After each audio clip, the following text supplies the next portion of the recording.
global information security expert. A statement he made some time back makes more sense today more than anything, because the conversation is about data protection and privacy. And he said that digital freedom stops where that of the users begin. And he continued on to say that nowadays digital evolution should never or must no longer be placed to a customer in a trade-off between privacy and security. Why? Because privacy is a valuable asset that should be protected. So we should say a big thank you to the unwanted witness upon holding, of course, a data protection and privacy dialogue, because this is evidence enough that on the scale of their priorities, it is actually at the top. And also a reminder that many social and government activities across our different countries usually collect big data for one reason or another, because they have to upgrade their online systems. But in doing so, there are a couple of questions that usually rise. Can we confidently trust our governments that this big data that they usually collect in upgrading their online information, even if it is to inform public health, can we trust that they store it and actually keep it safe, following the legal or even actually the regulatory frameworks that are all in our countries? Privacy is purely a moral obligation, and protecting human dignity and other values such as freedom of association, freedom of expression, and at times even freedom to health. The rapid advancement in technology and innovation today can threaten the privacy of individuals. Think about it. Every time you use a service, purchase a product online, visit a building, visit a health center, enroll for a school, or enter in a contractual agreement, you have to hand over some of your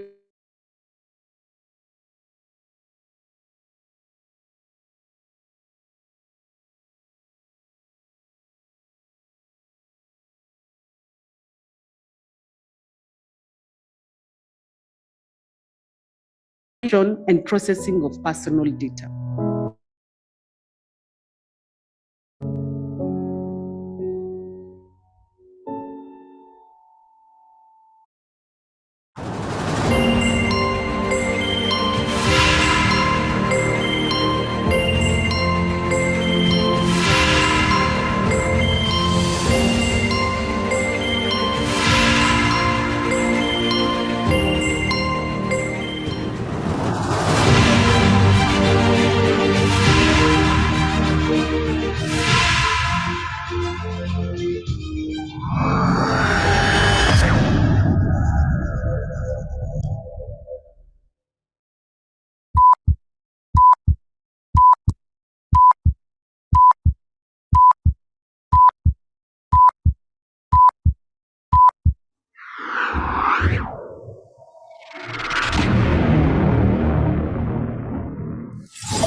In the heart of the Indian Ocean, where azure waters kiss the shores of Port Louis, Mauritius, a beacon of knowledge and enlightenment beckons us. Welcome to the 5th Privacy Symposium Africa, a 3-day odyssey into the realm of privacy, set against the backdrop of this breathtaking island paradise. Gathered here are some of the brightest minds from across the African continent and beyond, united by a common purpose to unravel the complexities of privacy in our age of digital transformation. This symposium is not just a gathering, it is a journey into the heart of privacy, where we seek to harmonize the modern world with the essence of individual protection. At the heart of this year's symposium lies a visionary approach, a compass guiding our discourse. the sectoral lens approach, a beacon that will illuminate the path ahead through the lenses of healthcare, finance, education, information and communication technology. We delve deep into the unique tapestries of challenges and opportunities that each sector presents. Within these hallowed halls, the minds that shape our world will converge. Experts, through leaders, and pioneers from every corner of the globe, forging a collective wisdom that will echo far beyond these shores. Together, we will draft a roadmap, a blueprint of a future where privacy is not just a right, but a cornerstone of our digital civilization. As the sun sets over the enchanting horizon of Port Louis, let it symbolize a new dawn. A dawn where privacy is not just an abstract concept, but a living, breathing reality that touches every facet of our lives. Ladies and gentlemen, welcome to the 5th Privacy Symposium Africa. Let our collective voices resonate. Let our ideas flourish, and let our actions redefine the future. Together, we embark on this extraordinary journey, weaving the tapestry of privacy in the age of digital transformation.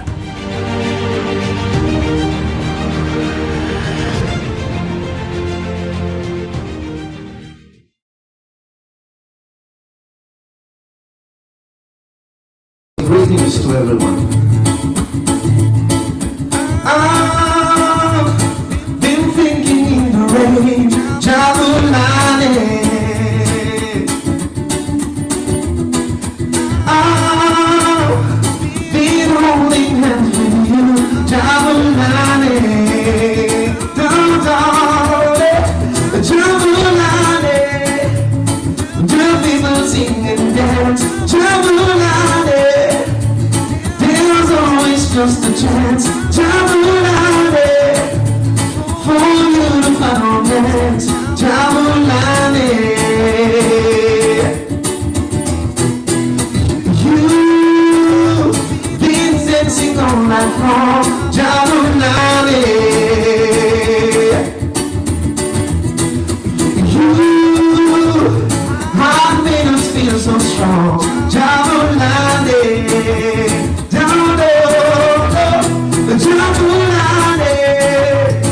The people sing and dance, Jabulani.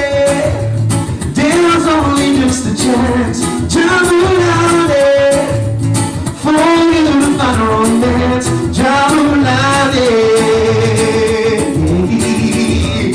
You can sing and dance and laugh and feel, Jabulani. You can feel it and dance and love and sing, Jabulani. Jabu, Jabu, Jabulani, Jabu, Jabu, Jabulani, Jabu, Jabu, Jabulani, Jabu, Jabu, Jabulani. We have had a lovely day, Jabulani.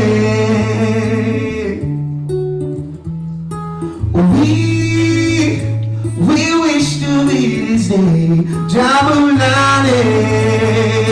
So now I need your help, Jabulani. The people sing and dance, Jabulani. There's always just a chance, Jabulani, for you to find romance. So people are gonna wake up. 1, 2, 3, Jabulani. Jabulani. There's always just a chance, Jabulani, for you to find romance, Jabulani.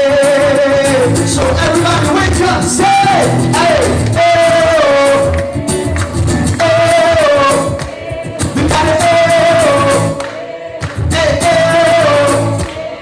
can sing and dance and laugh and feel Jabulani. Very easy. Everybody say, we can sing and dance and laugh and feel. Yes, I so it's in the morning. So we can feel and dance and laugh and feel Jabulani.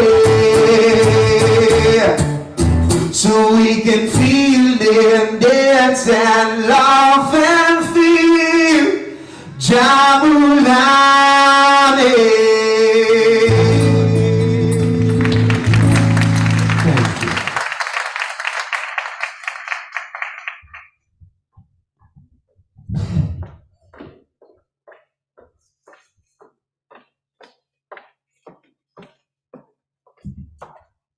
Good morning to you, ladies and gentlemen.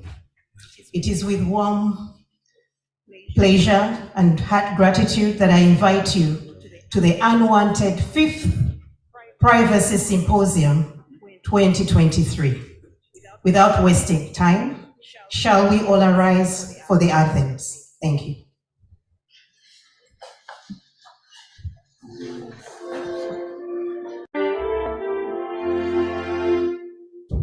Unissons-nous et célébrons tous ensemble les victoires de notre libération. Engageons-nous et levons-nous tous comme un seul homme pour défendre notre liberté et l'unité. Oh, chers fils et filles de l'Afrique, chers du soleil, chers du ciel, faisons de l'Afrique l'arbre de vie. Unissons-nous et chantons tous ensemble pour maintenir les liens de notre destin. Consacrons-nous et combattons tous comme un seul homme pour la paix et la justice durable sur terre. Oh, chers fils et filles de l'Afrique, chers du soleil, chers du ciel, faisons de l'Afrique l'arbre de vie.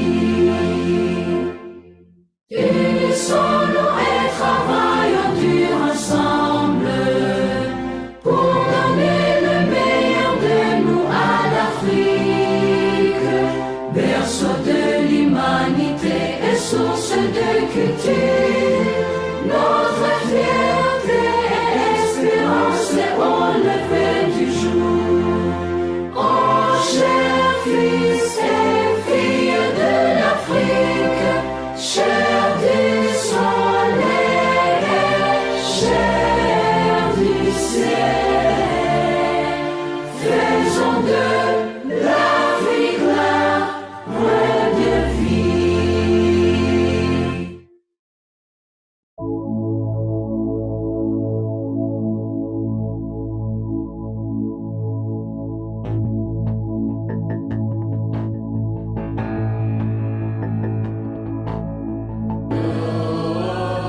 This morning, I will be your host.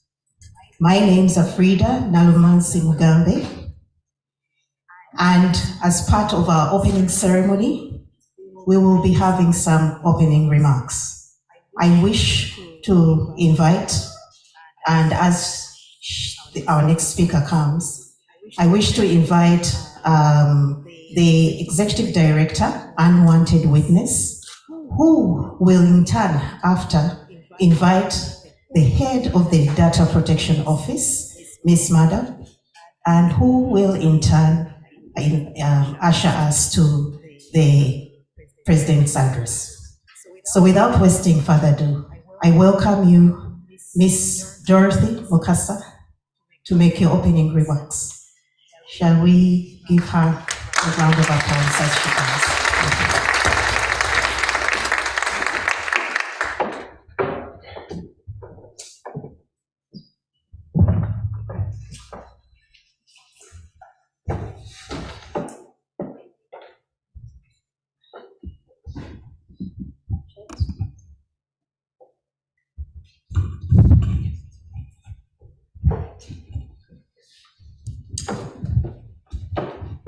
Good morning, ladies and gentlemen, and welcome to the 5th Privacy Symposium Africa. We are so glad as Unwanted Witness to have you this morning. Thank you so much for honoring our invitation.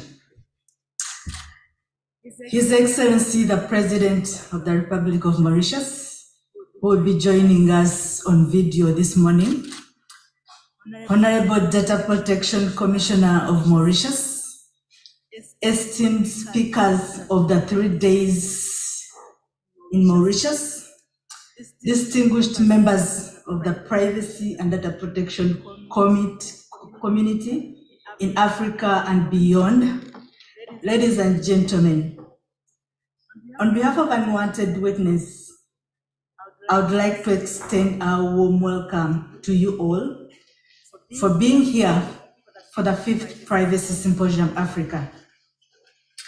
In a special way, I want to appreciate the Data Protection Commissioner and the President for hosting us for the 5th Privacy Symposium in this beautiful country.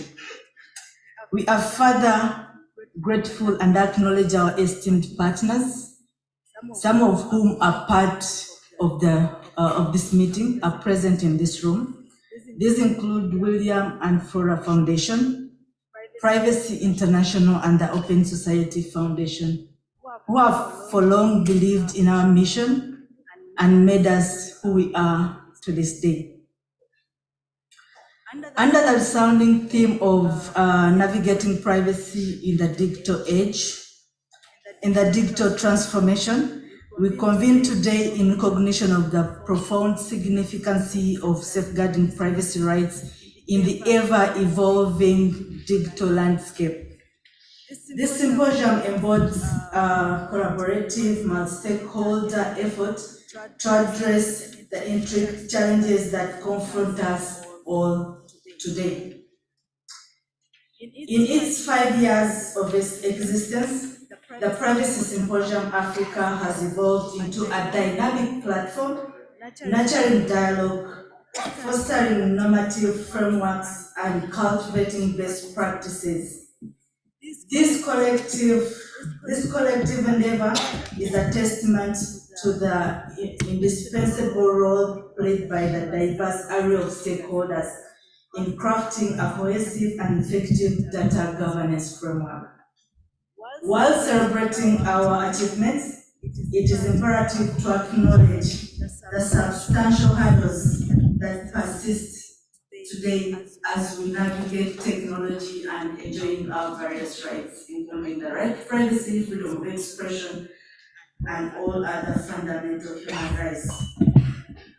So today we face with challenges such as unregulated surveillance, absence of robust data protection frameworks, and the need for independent oversight. So confronting these challenges today requires a concerted effort and a united front. and that's the vision for Privacy Symposium Africa, coming together to address issues, privacy concerns that confront us today. The discussions within the PSA are firmly rooted in the principles of openness and inclusivity, with the unwavering commitment to upholding fundamental human rights. It is through collaboration that we find our only encouragement, that we find not only encouragement, but also the very foundation upon which our collective success rests. Ladies and gentlemen, once again, I would wish to welcome you all to this 5th Privacy Symposium, and I take the honor to appreciate our speakers, our partners, and all of you, our participants, but more especially our hosts, the Data Protection Commissioner and the President.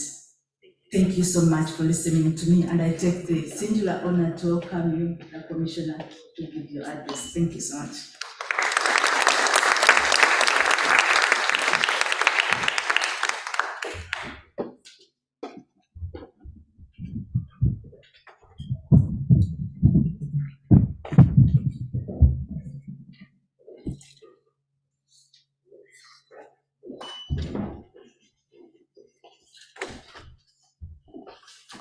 Good morning, and mambo in Swahili.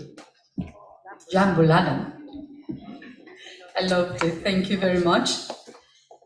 Well, His Excellency will be on video, Mr. Prithviraj Rupun, President of the Republic of Mauritius, heads of institutions, panelists, distinguished guests, members of the press, all protocols observed.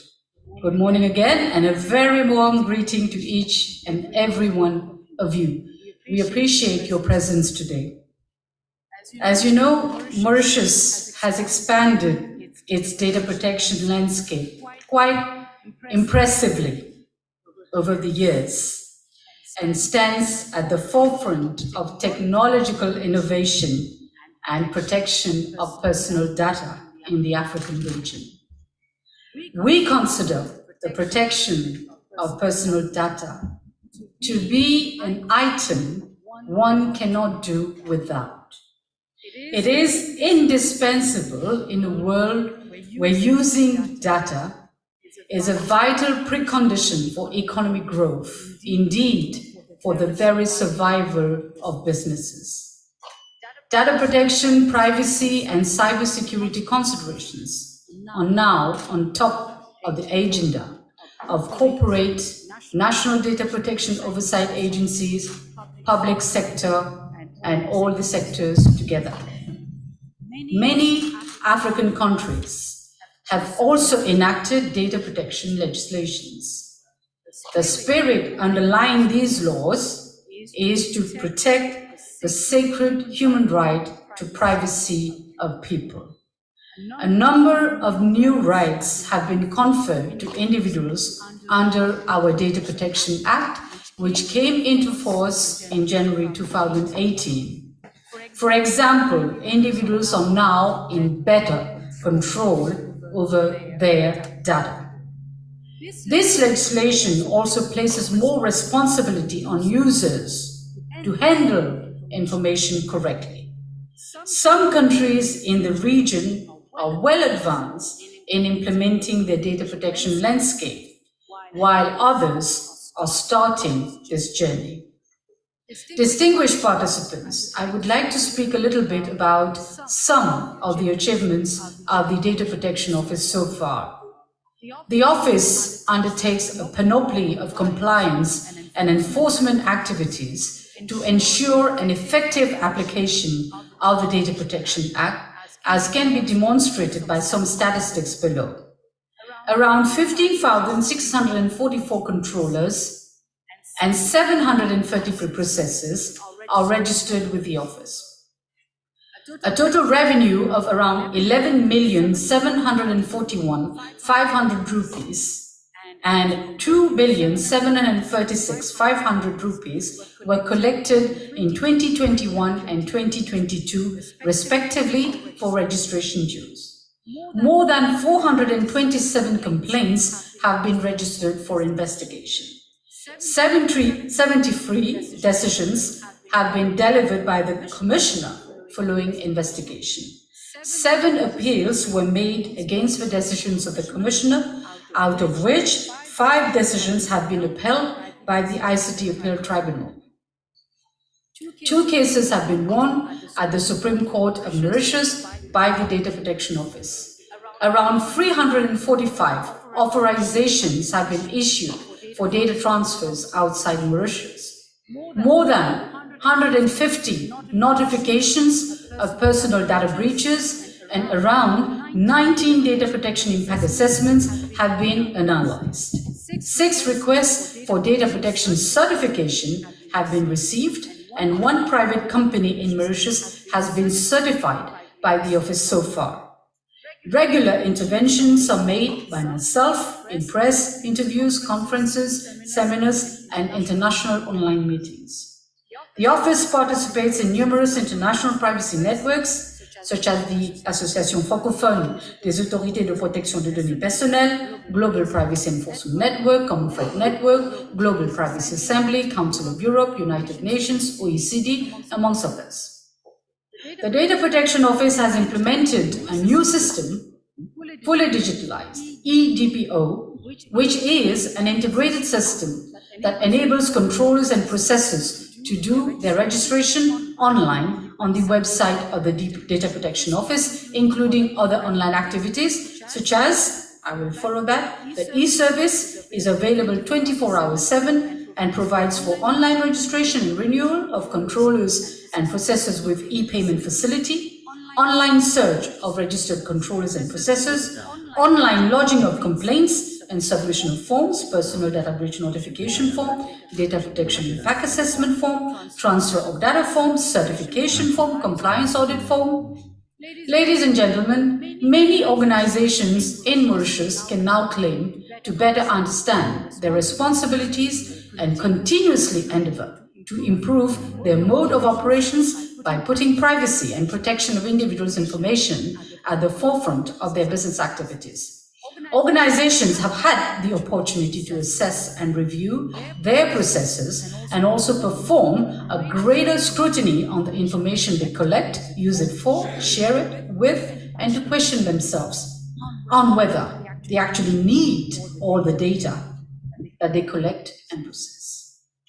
Our office has also observed this important shift in mindset through the abundant requests for legal opinions received from various organizations. Controllers have also adopted proactive measures to comply with the Data Protection Act, such as the designation of a data protection officer and the implementation of adequate security and organizational measures to address personal data breaches. The signal is clear, ladies and gentlemen. Privacy is no longer a set-aside human right, but a necessity. It is primordial that all organizations embark on this journey to reach a level of protection of data that matches the rapidly evolving changes in technology occurring around us, including AI. Biometrics, digital identity management systems, robotics, blockchain, fintech, regtech, and artificial intelligence solutions are indeed capturing our attention today. It is vital that technology is applied with due consideration to privacy.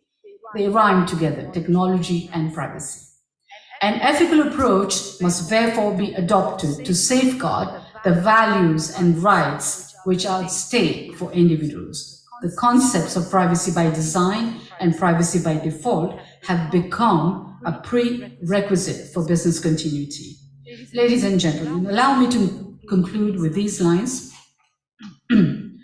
Protection of personal data is vital, and it is imperative that we all join hands together to promote a society where privacy of all individuals is respected. I am confident that PSA 2023 conference will be a resounding success for Africa, and that together we will achieve a giant step towards sharing our knowledge on data protection and bridging a milestone in the region. I must say that Mauritius is about a population of 1.2 or 1.3 million people. And the statistics that we have just shown are actually commensurate with the work that this office is doing, despite very limited resources in achieving the main aim, which is protection of personal information. I like Marlon Brando, and I will say, he said, "Privacy is not something that I'm merely entitled to. It's an absolute prerequisite."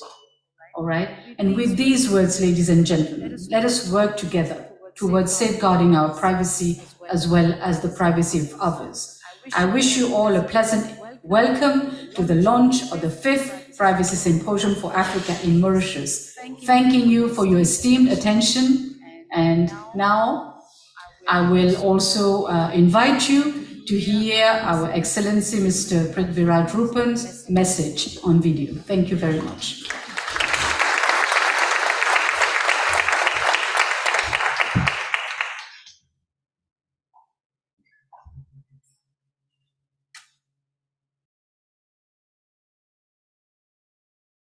Mrs. Judesha Madab, the Commissioner, Data Protection Office of Mauritius, Dorothy Bukasa, the Executive Director of the digital rights organization Unwanted Witness, distinguished delegates, ladies and gentlemen, good morning to all of you.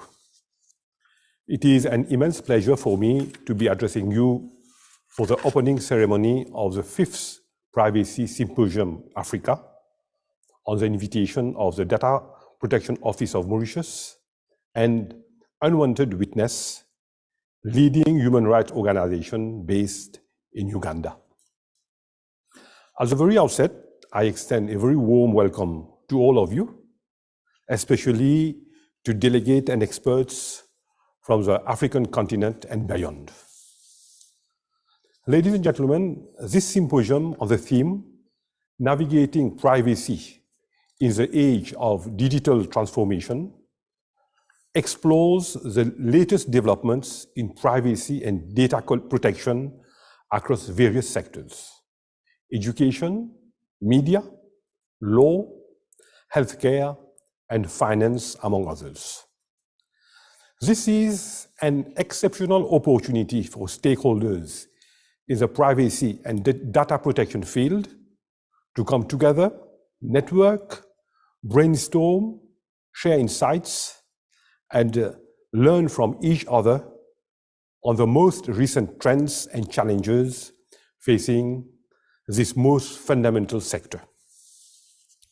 We all acknowledge that the digital revolution is a multidimensional phenomenon with implications that resonate across every facet of our daily life. Education, the cornerstone of progress and development, finds itself intrinsically intertwined within this landscape. In this domain, we need to chart a course that empowers our youth with knowledge while safeguarding their privacy rights. This is not an option, but an imperative.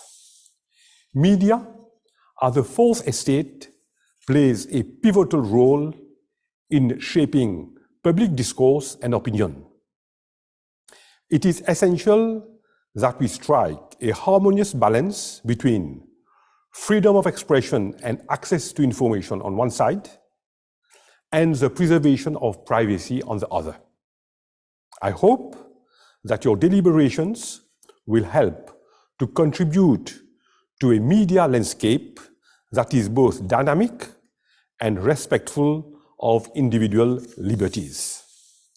The convergence of technology and health holds immense promise for humanity. Yet, ladies and gentlemen, it also brings challenges in protecting sensitive medical data. It is thus our collective responsibility to ensure that the benefits of digital health advancement are harnessed without compromising the sanctity of personal health information.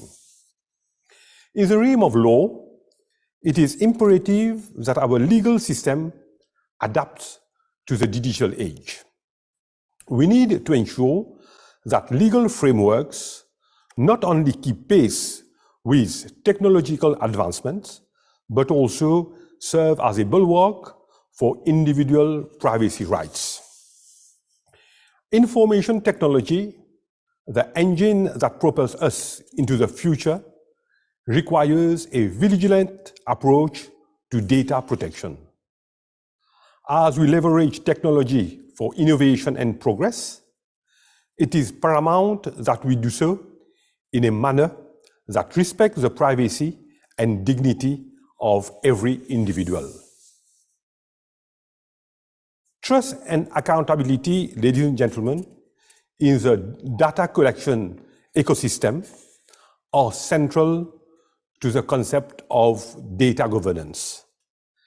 An effective data governance policy should typically address the inherent risk in data sharing, while ensuring that a wide variety of data can be accessed and used to achieve its greatest economic and social potential. This will enable innovation and responsible use of data by the public sector and by businesses to prioritize resources to where they are needed, hence increasing effectiveness, adopt a consistent, compliant culture, protecting both the business and consumer, and ultimately improving the welfare of people. Ladies and gentlemen, Mauritius stands at the forefront in protecting personal data. Our constitution, the supreme law of the country, as well as our civil law code, specifically provides for the right to privacy. Mauritius has also taken various international commitments on data protection and is also party to important international covenants, such as the UN Declaration of Human Rights, the International Covenant on Civil and Political Rights, and the Convention on Cybercrime, which shares a sacred relationship with data privacy. Our Data Protection Act came into force in January 2018. The Data Protection Office has the core mandate of monitoring data protection compliance across all sectors of the Mauritian economy, ranging from registration of controllers and processors, investigation of complaints to international cooperation. The office has also embarked on the EU adequacy project to render our data protection landscape totally compliant with international standards. Over the years, we have expanded our data protection landscape exponentially. A number of new rights have been conferred to individuals under the Act so that they are better control over their personal data. More responsibility is placed on users to handle information correctly, and accrued responsibilities on controllers and processors for effective management of personal data. Data protection principles are also to be found in many relevant legislations, such as the Cybersecurity and Cybercrime Act 2021, the Electronic Transactions Act 2000, among others. Ladies and gentlemen, as we embark on this intellectual journey that will have far-reaching implications, not only for Mauritius, but for the entire African continent and beyond, let us engage with an open heart and a keen mind that will forge a path that balances the marvels of technology with the sacred trust of privacy. With these few words, May the next 3 days be marked by fruitful dialogue, profound insights, and lasting connections. I thank you for your kind attention.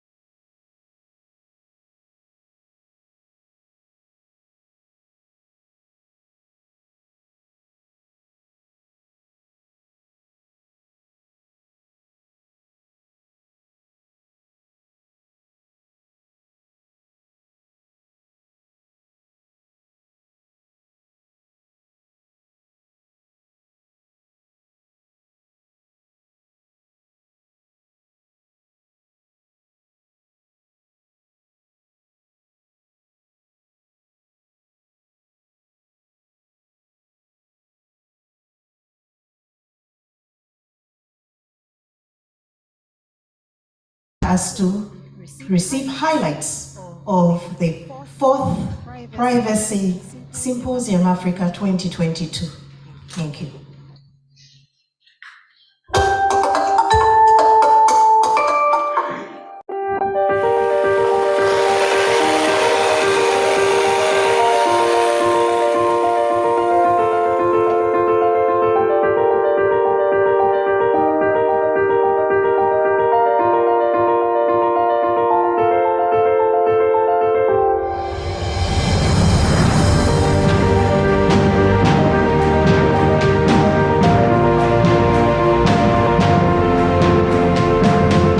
Nairobi has been a very exciting journey. It began with the launch of the Privacy Symposium Africa in February.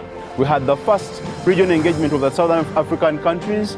Then we had the East African engagement for the East African and Central African countries. This November, we are at Strathmore Business School, and it's the 4th Privacy Symposium.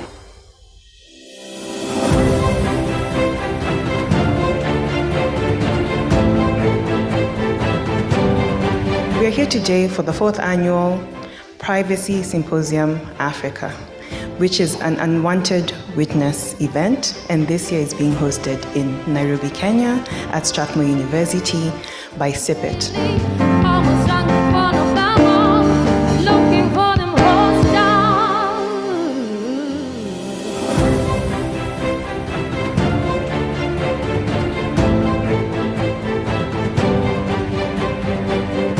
There's the issue of cross-border data flows. How do we then manage, for example, data being shared within EAC, data being shared within ECOWAS for West Africa, data being shared within SADC? Whatever is happening in this world is data-driven. Look at the companies that use data or are run by data to get an economic advantage. Almost every institution, almost every organization is run by data. When we have the laws that cater for the specific countries in the East African region, then we can speak with one voice to the East Africa Court of Justice. So this partnership kind of erases an important safeguard on people's data and just completely tramples on it, which is extremely problematic.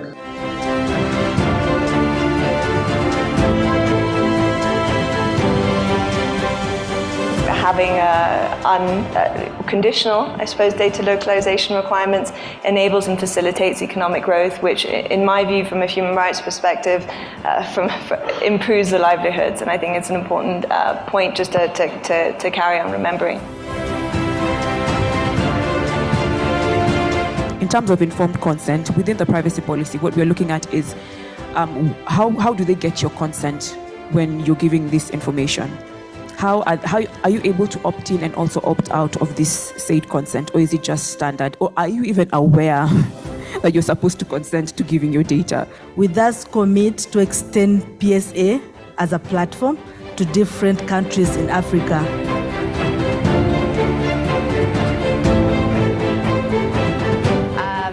I I was lucky enough to deliver a masterclass on challenging public-private surveillance partnerships this morning with a wonderful audience and a wonderful group of participants who were extremely able to identify common human rights issues in public-private partnerships.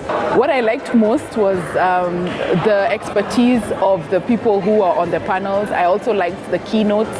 I think that we need more of this kind of engagements where we can sit and have conversations about our continent and what privacy looks like for us. I thank the organizers of this fourth Privacy Symposium for the invitation, and I've learned in sharing the knowledge of the digital transformation. Eye-opening on the challenges that they face when it comes to compliance. And I'm also so happy it was an opportunity for us as CPIT to share our experience in helping people know more about the Data Protection Act to our course and the various tools that we have developed. I would urge various personnel in various capacities from civil society, academia, the government to continue this collaborative effort to ensure that we have the Africa we want in the data and privacy ecosystem.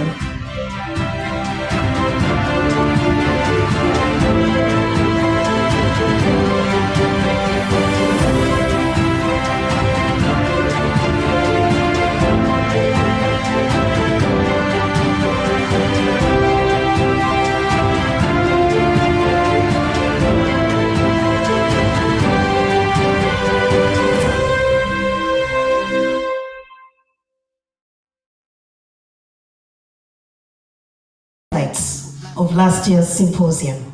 And as part of the commitment during that symposium was to take the Privacy Symposium to other parts of Africa, and this is why we are here today in Mauritius.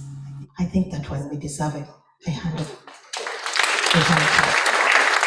We appreciate the Data Office, the Data Protection Office, and as well as His Excellency for hosting the 5th Privacy Symposium 2023. Ladies and gentlemen, as we commence our activities for today, I wish to invite our moderator for the first panel discussions, who will invite the panel members. Ladies and gentlemen, our panel discussions begin. Thank you. Ladies and gentlemen, we are pleased to introduce Mr. Tom West, Legal Officer at Privacy International, who will be moderating the panel on privacy-centric funding, navigating the role of Global Fund, WHO, WB in financing technological advancements in the health sector amidst digital transformation at the 5th Privacy Symposium Africa. Prepare to embark on an insightful journey through the realm of privacy and global health funding, guided by Dr. West's unparalleled wisdom. Ladies and gentlemen, welcome Dr. Tom West.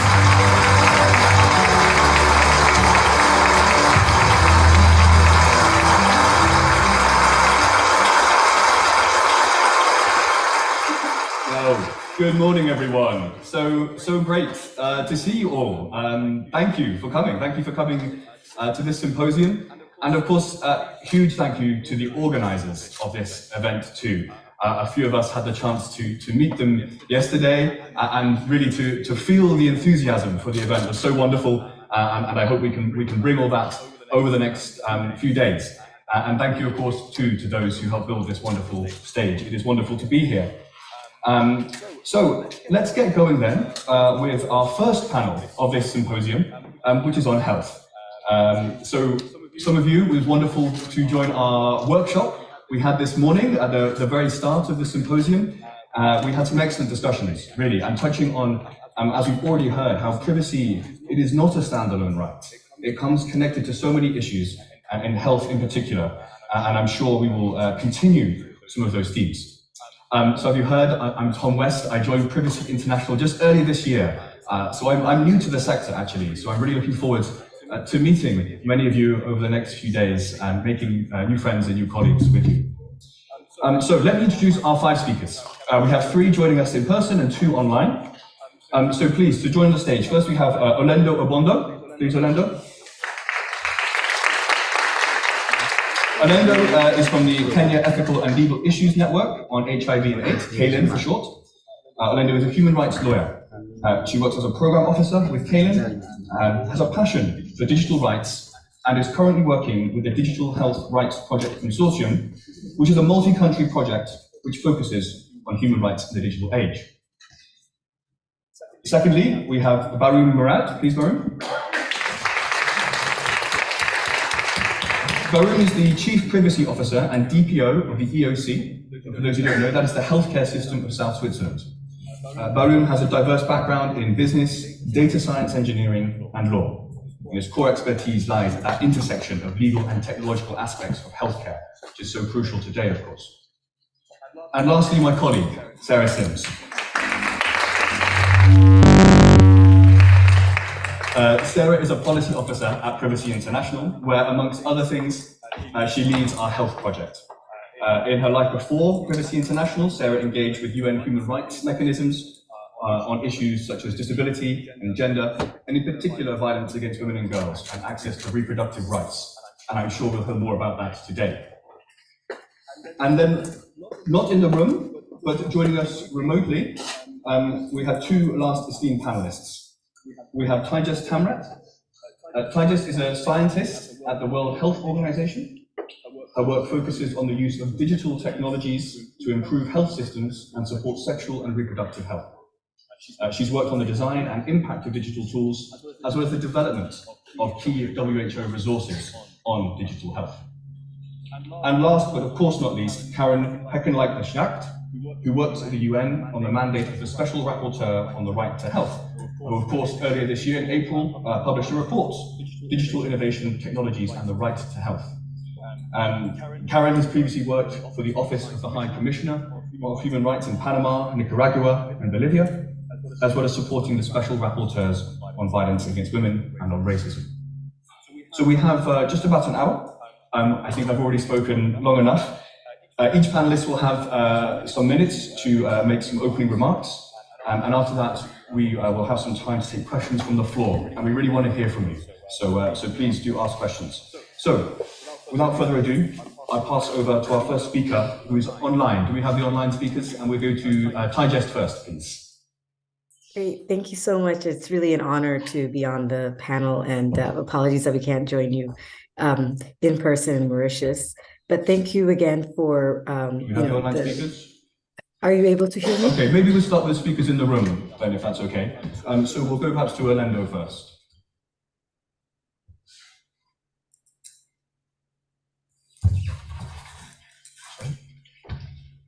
Yes, if you do.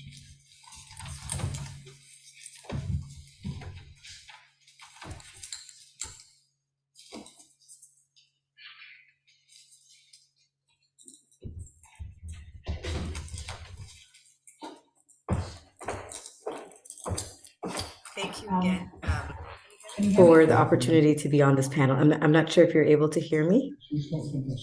Okay, we're just checking in with the online speaker. So Olendo, please. I check. Can you hear me? Good. Good morning, everyone. I thank you, Tom, for this great introduction. My name is Olendo Obondo. I am from Kenya. So when the Data Protection Commissioner said Mambo, I was like, what? So Mambo ideally means hello. It's just a greeting. And I'm very excited and glad to be here. This is my first time at the Privacy Symposium. And just like Tom, I joined KLIN quite recently, earlier in the year.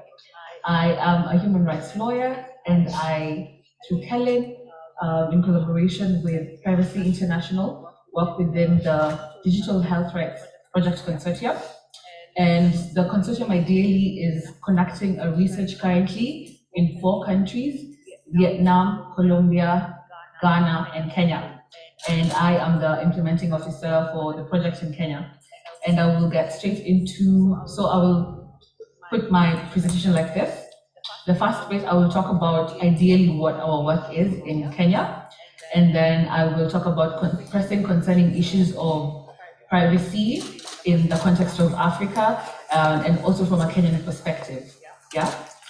So KELIN, which stands for Kenya Legal and Ethical Issues Network on HIV and AIDS, is a CSO nonprofit that was formed earlier in the year 2004. That's when we were registered. And we have 5 thematic areas. We deal with issues and projects relating to HIV and AIDS and TB. We have strategic litigation. We have sexual reproductive health rights. We have women land property rights. And this project is within the HIV and AIDS thematic area. And I know you're wondering, what has HIV got to do with this? Yeah.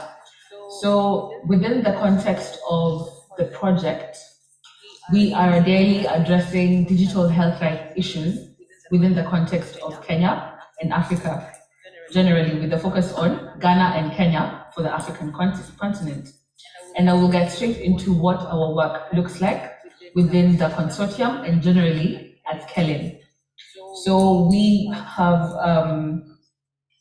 we work in different capacities within the project, and I just want to get straight into what that has looked like for now and what that will look like for the future. So ideally, the aim of the project is focused on the future of human rights in the context of digital transformation, and ideally that's what we're talking about today in our panel discussion. So how many times do you log into an app or you log into a website and you accept cookies? How many accept cookies? Do we know what we're accepting? Do we, sometimes some websites do not have the option of, declining cookies. It's either you accept all or you're not able to access the website. How many times do we log into a health app? Hi ladies, I know we really follow our menstrual cycle on apps, and in Kenya we use an app called Flow. How many times do you put your information there, you put your data there, and all of a sudden you go to your Facebook, Instagram, and all of a sudden there's certain preferential advertisements, or you talk about, oh yeah, Sarah, I need to get a pair of shoes, Suddenly you go to Instagram, there you go, shoes all over popping up on your feed. And this small nitty-gritty everyday things is what we would like to talk about, because they manifest from the access that systems and various databases have. Yeah. So in our panel discussion earlier, we talked about what healthcare, ideally digital transformation. We're currently living in a digitally transforming world, and what that looks like for us. So I guess some of the most pressing privacy concerns in the African context, number one will be digital policies. Did you know that 67% of African countries have strategies but do not have digital policies? At KELIN recently, we participated in the drafting of the Digital Health Bill, which was enacted earlier in October, and I think is a step in the right direction. Now that we have a Digital Health Act, what does that look like for us as a country to be able to ideally regulate digital health rights? Yes. We also work around data security, data fraud. A lot of us are skeptical about our information being out there, because ideally, how safe is my information out there? How safe is my data out there? There's also an issue of data fraud, where you'll find that your information can be used against you, one way or another. We've heard about people impersonating others on apps, and where do you think this information is coming from? It's coming from us. A huge aspect of knowledge is also something that we have to be concerned about with as a country and as a continent generally. People don't know about their own digital rights. People do not know about data protection. You ask a regular person walking in the streets, do you know what your digital rights are? Do you know what data protection is? And they'll tell you that no, maybe they don't have an idea. And some of the work that we are going to do within the consortium and the work that we've been doing at KELIN is to sensitize the affected communities about their digital health rights, what that looks like, and to talk more and more about their data protection rights, and so much more. There is also an issue of being skeptical about technology generally. So I come from a developing country, And we have urban areas, peri-urban areas, and peri areas, which ideally is the rural areas. And you'll find that a majority of the people in the communities within these areas are not aware, obviously, about data protection and digital rights. It sounds like a foreign concept to them. There is also an issue of a digital divide in regards to gender, classism, that maybe only a specific group of people have access to the internet, have access to phones, and all that. There's also an issue of consent. And this was actually quite an exciting conversation we had earlier on. I go to hospital, I go to a healthcare facility, I share out my information, and this is stored in a database somewhere, and anybody and everybody can access it anytime they need to. There's definitely a thin and gray line about where the good in this begins or where it ends and where the bad begins. Yeah.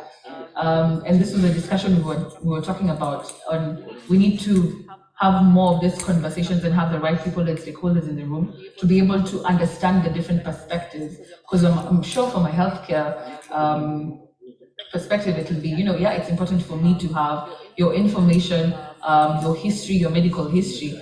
As a lawyer, you're like, why do you need to have that information? As somebody else, there'll also be, like so many issues will come from that. And I'm very sure we can discuss more and more about that. There's also an issue of data surveillance, especially for key affected populations within the country. And, people generally feel a type of way about having the information out there because it's easy to surveil them. And that is a data protection issue. There is also an issue of data storage and usage, like where is this information being stored? Yeah, and how do other organizations and companies get to have my own personal information, which leads to commercialization of this healthcare data. There is an issue of privacy technology. Do we have the proper infrastructure as a continent, as a country, to be able to ensure that all the information put within the healthcare system is safe? Do we have the right infrastructure to prevent maybe crashing of systems? What happens when it crashes? All our health information is out there somewhere in a cloud. What's a cloud? And such things. And then there's also overpowering by big tech companies. It was until recently, earlier this year, where the Supreme Court of Kenya was able to declare that we are now able to sue Meta. Before then, there was an issue of accountability. Who is going to be accountable for all this? We have our information out there on Facebook and Instagram, but there's no accountability and, yes, and such. And the last thing is, which I mentioned, there is digital divide, and these are things that need to be addressed consistently when it comes to, are we ready for digital health in that regard? And I think I will stop there. Thank you. Thank you, Olivia. So many excellent questions to be raised there. I think we're still trying to connect online, so we'll stay in the room. And so next up, I'll pass over to Sarah, please. Thank you, Tom. Hi, everyone. It's a pleasure to be here today, and thank you for the introductions. I'm Sarah. I'm a policy officer at Privacy International. Privacy International is a not-for-profit organisation, and we're based in London, but we work globally with our network of partners. We fight for a world where technology will empower us and enable us and not exploit our data for profit and power. And this is because, unfortunately, we are seeing governments and corporations around the world use technology to exploit us and our personal data. So PI started to focus on health due to the rapid expansion of technology within the health sector, but also because there's a direct link between our mandate to advocate for the right to privacy and the enjoyment and fulfillment of the right to health. And we've seen the popularity of digital technologies within the health sector rapidly expand from the use of health-related apps, but also to wearable devices, as well as the increased interest of the private sector with big tech companies increasingly pursuing this direction. For example, we've had Google's recent purchase of Fitbit and their increasing interest in health-related data. And we must remember that health-related data is actually extremely sensitive and personal, and it's unique to us, and it requires additional protections. So under our health project, we started to research and document efforts by private companies to obtain and monetize health-related data from registration apps, which we'll talk about, mental health, websites, but also the increase in interest with the private sector as a result of COVID-19 and that related data. So at a time whenever health data is increasingly attributed to this commercial value, we need to ensure that systems ensure adherence to data protection principles at national, international level, as well as human rights principles. So firstly, I'm just going to briefly discuss a particular strand of our work, which focuses on sexual and reproductive health rights. And the right to privacy is a precedent for the right to sexual and reproductive health rights, in particular the right to abortion. So we focus on it because of that in itself, but also because this is an area where we're seeing increasing use of digital technologies. And that is in the form of, for example, period tracking apps, pregnancy tracking apps, menstruation apps, as well as a plethora of like health and wellness related apps. And not to say that these are obviously a great development, because it's a particular, private and sensitive area of health. It can be quite taboo, and there's situations where there's restrictions over this type of access and this type of information, and it is a way, increasing way to get that information. However, we've been exploring the extensive data collection that actually is involved with these type of apps. And there's other ways that this type of data can be exploited by companies for monetary aims, as I've mentioned, as well as those in opposition to access to safe abortion. So under this work, in 2019, we actually exposed the practices of the 5 most popular menstruation apps. We did a dynamic analysis of these popular apps, and we actually found at the time of the research that one app was directly sharing sensitive data with Facebook. Then again in 2020, we had a look, they approached it from a different angle. We actually had a PI employee pose across a number of these apps, and these apps were asking lots of questions about our health, and we as we were posing, we put in all this information. We then wanted to test their compliance with regional data protection law, which was GDPR. And so we wrote to the companies and actually asking them for our data back to see what all this information they had on us. So we actually only got 2 responses out of 5, and it wasn't, so that already was raising queries under their, compliance with data protection law. But also the information that we got back was very hard to understand, and the amount of information they had was quite questionable beyond the functioning of the app itself.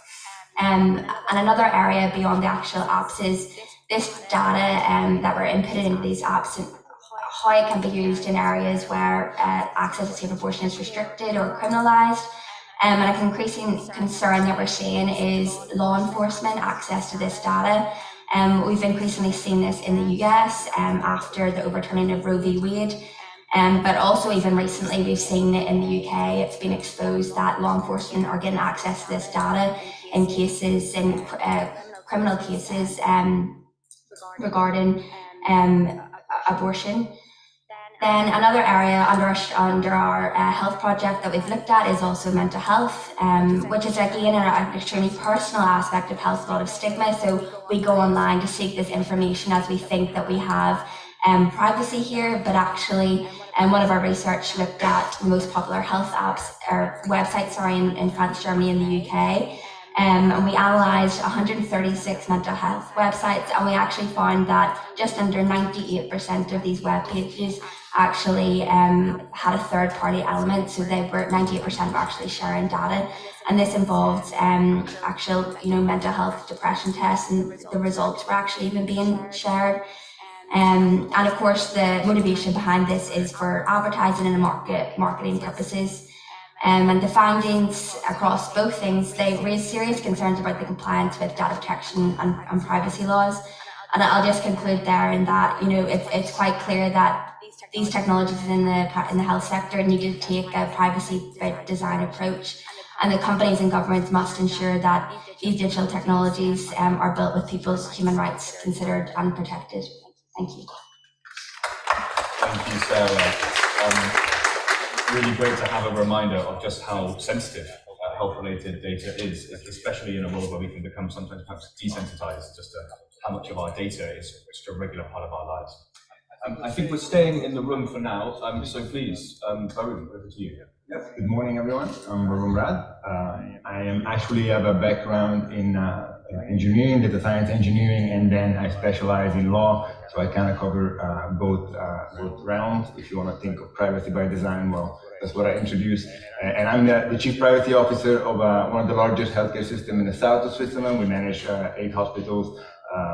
We do research, innovative research, technology, and then we have about 7,000 employees between doctors and nurses. What we have been doing before the pandemic, which was interesting, we already was the first hospital because of 2018, they introduced the GDPR in Europe. We introduced the first office of data protection within the healthcare system, and that's the office that I manage. My team, we basically, we are an intersection between applying healthcare delivery, so taking care of patients, but at the same time, innovation in technology. Something that we will discuss also today, something we cannot slow down, actually to help us take care of patients better. But how do you manage the privacy rights and technology innovation is not always an easy task, especially when you have 7,000 employees which are specialized in taking care of your own health. How do you tell them about privacy? How do you teach them about the specific of technology that now is something they are dependent from in order to take care of patients?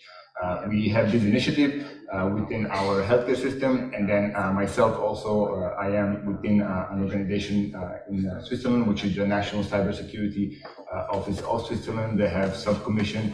I'm part of the healthcare subcommission where we analyze health data and understand security measures for health data. Why? Because in Switzerland, for example, health data is considered a national security. You've seen the pandemic, what happened. You've seen the issues that can be, or the practices that can be introduced with your data, knowing if you're vaccinated, if you have COVID or not, if you can access a restaurant to have a simple meal, or if you can even travel. So they decided the health data is a national security, but that means hospitals have to raise the bar and understand how to collect it, how to process it, how to store it. It's not as easy. It's not easy to go to a nurse, a doctor, or even a cleaning lady and explain to these people that within the structure of a healthcare system, you have in your hand a very powerful information. So it's a collaborative effort that we have in Switzerland. We also created, I'm a co-founder of the Swiss Healthcare Privacy Professional in Switzerland. It's composed of many DPOs of other hospitals, because what's better than what you're doing today here in the next few days? Collaboration, partnership. We talk to each other. We see issues at other hospitals and we try to understand, hey, how did you deal with it over there? What happened with this consent management? Did you ever get requests for deletion of health data? And in Switzerland in particular, especially privacy rights are very important to be respected. So you have right of access. But the problem is when a patient asks for, I want to cancel all my health data from your hospital, well, we introduce the higher standard, which is, listen, your data, we need it in case you come back again to the hospital in terms of emergency. So how do we balance your health, like life, and keeping your data? So it's not been an easy task, but what we have been doing is an internal work. So we started with a code of conduct. We have a very, very thorough and intensive awareness program within the hospital for our clinicians and employees. We introduced a privacy framework, which we think is quite robust, and then a KYC, which know your own customers, something we talk about at this panel. We have a lot of partners that want to work with us, technology innovator, pharma company, medical technology company. How do you manage all of that? So it's something that we will talk about in this panel as well. Thank you. Thank you. Thank you very much. Do we have our online panelists? No, perhaps we can try and connect them, but we'll just stay in the room for now a little bit. Maybe I can just ask a question, actually. You mentioned that in Kenya there is new Digital Health Act, a new law specifically focused on this. I wondered if you had any more reflections on the value of a law specifically dedicated to digital health, and perhaps other panelists may have views on whether this approach has pros or cons as well. Thank you for that, Tom. I think it's very important. I think it's a good start. Let's just say from there, having a law in place to be able to regulate things within the digital health sector. It's easy as we're living in a digitalized community and society, and we're transforming everything online. It's easy for things to get lost in translation. And without regulation, it becomes hard to even, without regulation, without laws and policies in place, it becomes hard to have some level of control of sorts. Yeah. So I definitely think having the Digital Health Act for Kenya is a step in the right direction. It makes my work easier, even within the Digital Health Rights Project, because now I have not only the strategies, and I'm not just collaborating with external partners, but now I'm able to partner with people within the country. For example, the Ministry of Health, the Office of the Data Protection Commissioner. I'm able to do that thanks to this law. Therefore, I think having strategies is good. But if there's nothing to enforce these strategies, then we're just having a conversation. And we'll come again next year at the 6th Symposium with no developments whatsoever. It's just conversation. Therefore, I think having policies and laws is a step in the direction. Thank you. And Boeing, I wonder this, you mentioned treating health data as a national security measure. Does that require specific regulatory or legal measures to capture this, or are there other aspects of digital health law in particular which you think are valuable? The interesting thing is in 2018, the GDPR was introduced in Europe, so Switzerland had to keep up the pace because our Data Protection Act was from 1992. So what they did is interesting. They took the GDPR, they mapped it, they raised it, and they said privacy by design is a default on technology innovation. So as a hospital or anyone that want to acquire technology innovation, now we can make a reference to an ordinance or a Data Protection Act or a regulation, which, like she said, as a lawyer, it's important to make reference to a specific article and say, hey, we're talking about Article 8 of the Data Protection Act. And then an interesting thing in the ordinance of the Data Protection Act, they introduced the mandatory logging, which means any app or any type of technology that you acquire, now you need to collect all the logs. Why? In case of any issues, you can go and do a forensic investigation and see who accessed which data, how were they transferred, and how was it actually shared. So it's interesting to have a regulation that we can go back to as lawyers, not always. But the final part is that the law actually said, we don't tell you exactly what to do in technology because it's so fast, it changes every month, but we tell you to go on the highest standard of that time. It's a question of which can keep up pace quicker, technology or law. We'll come back to. But I'm pleased to say we have got Taijas Tamrat joining us online. So hopefully we can please connect to Taijas to hear from you. Taijas, if you can hear me, over to you, please. And thank you for joining us.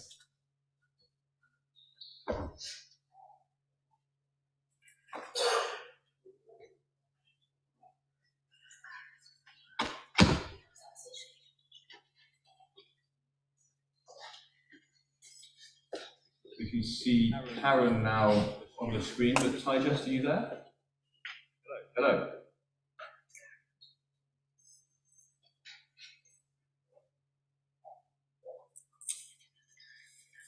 Well, Karen, we can see you on screen. Can you unmute and perhaps you could say some words now, as we don't seem to have Taijas, but Karen, hopefully we'll be able to hear you. We can see you. Can you see me now? Yes, perfect, we've got you. Hello from Mauritius. Good. Thank you very much for for the invitation to participate in today's important symposium. It's an honor to be here, although online. So I work with the Special Rapporteur on the Right to Health, who unfortunately couldn't be here today, but I will speak on behalf of the mandate. So as some of you know, last June, the Special Rapporteur presented a report on digital innovation, technology and the right to health to the Human Rights Council in Geneva. So I will focus most of my intervention on her analysis of the impact of digital technologies on privacy and the use of data. So dear all, although digital transformation offers new potential to use health data, the rise of digital health innovation and technologies poses unprecedented risk to the right to be free from arbitrary or unlawful interference with one's privacy. Risks arise from the collection, sharing, storage, use, and processing of personal health data, which can be utilized in particular to inform training and improve artificial intelligence systems. However, one of the major challenges today in this regard is that the speed of the digital transformation has outpaced the ability of states to effectively safeguard human rights. The role of private actors also poses a risk to privacy, as the proliferation of personal health data gives rise to the risk of security systems being breached through malware or hackers, as well as the risk that personal data will be sold to third parties for uses not originally consented to. Therefore, insufficient protection for digital health data can leave marginalized groups vulnerable to criminalization, stigma, discrimination, and violence. Also, poor minority, racial, and ethnic communities are disproportionately targeted and subjected to surveillance, which could be exacerbated when health status is criminalized.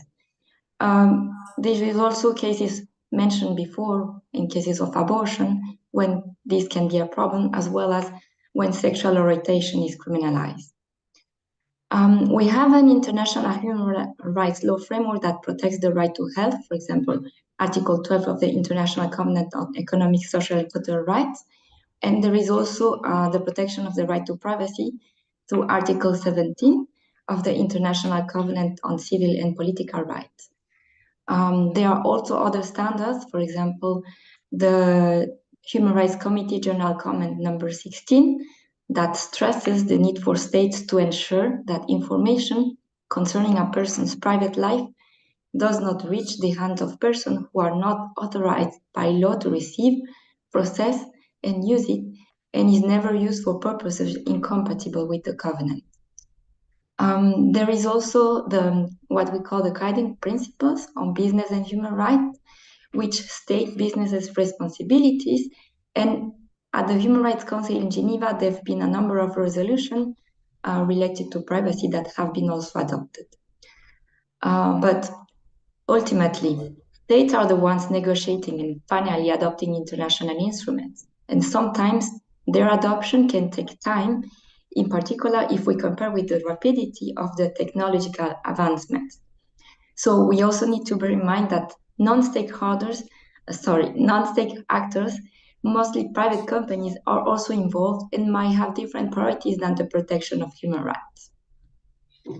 I would like now to refer to briefly to good practices. For example, regional bodies have increasingly been active in promoting the safeguarding of human rights in relation to digital technologies, health, and development. Also, over 150 countries around the world, they have adopted comprehensive data protection laws to protect people and their data. In addition, to counter the growing complexity and opacity of the global data environment, including its vast information asymmetries, some countries have appointed independent health data privacy oversight bodies. Now the courts are also playing and will continue to play an important role in defining human rights in digital health. And there are already several important cases relating to digital identity that have begun to touch on this area. So I guess the growing number of such cases indicate the gap that regulation may need to address.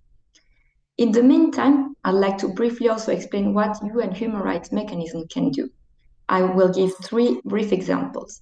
So they can continue developing international standards through the consultation with stakeholders, including civil society actors, and continue the adoption of general comments, concluding observations related to privacy and data, for example, through what we call the treaty bodies. And in case of special procedures, mandate holders like the special rapporteur, for example, they can do it through the preparation of thematic reports, but also the provision of specific recommendations included in the reports. They can also provide support to state and non-state actors during the negotiation of international instruments, but also at the domestic level. For example, the special rapporteur has been fully active in providing technical advice to member states, for example, in the implementation of recommendations containing several reports. And last but not least, they can send communications to government or business companies based on allegations of human rights violation and ask for additional information to the government. This is also an advocacy tool that civil society can use because those communications become then public. Before concluding, I would like to also reflect on how to move forward and to encourage you to contribute to some initiatives that are in the pipeline. For example, next year, the United Nations member states are expected to agree to a digital compact at the Summit of the Future in 2024, which aims to unite states and other actors in outlining shared principles for an open, free, and secure digital future for all. There are other new global guidelines that will continue to emerge. For example, the Transformation of Health Coalition is leading a global campaign to press for the World Health Assembly to address health data governance. It is really important that these initiatives include a human rights-based approach, including related to the right to health and privacy. And we all have a role to play in these and future initiatives. Thank you very much. Thank you, Karen. Thanks for joining us. And for those who've not read the special rapporteur's report, I do recommend it to you all. It's excellent. Do we have time just online as well to turn to now? Perhaps I'll ask one more question while we try to connect, and then we'll look at Tigers, then we can go to the floor. We've heard from a few people, I think, issues around accountability and also around both state actors and private actors. And I wondered if any of the panelists, including Karen, had any thoughts or reflections on the different roles and functions played by public or private bodies and how they may need to be held to account in different ways. Arun, do you have any thoughts on this, on the different role that public and private bodies might play? Yeah, it's the interest level that you have to understand. So we introduced ethic and transparency, which are key words. We cannot slow down innovation, which is thanks to the private sector that happened. But at the same time, the public sector is there to guarantee a certain form of right in general. And then as a public the government sector, we have mandates. And then with the private, we understand innovation. How we introduce it to is actually data protection by design and by default. So that's how we do it. It's not an easy task, but many people forget sometimes the ethical aspect of it. Yeah, thank you. So, any comments on the role of private companies and how to balance those roles? Yes. So, in terms of the role of the state, I think, first of all, that everybody is an important stakeholder in this. At the national level, in Kenya, we have a devolved government system. So at the county level, counties are really like regions.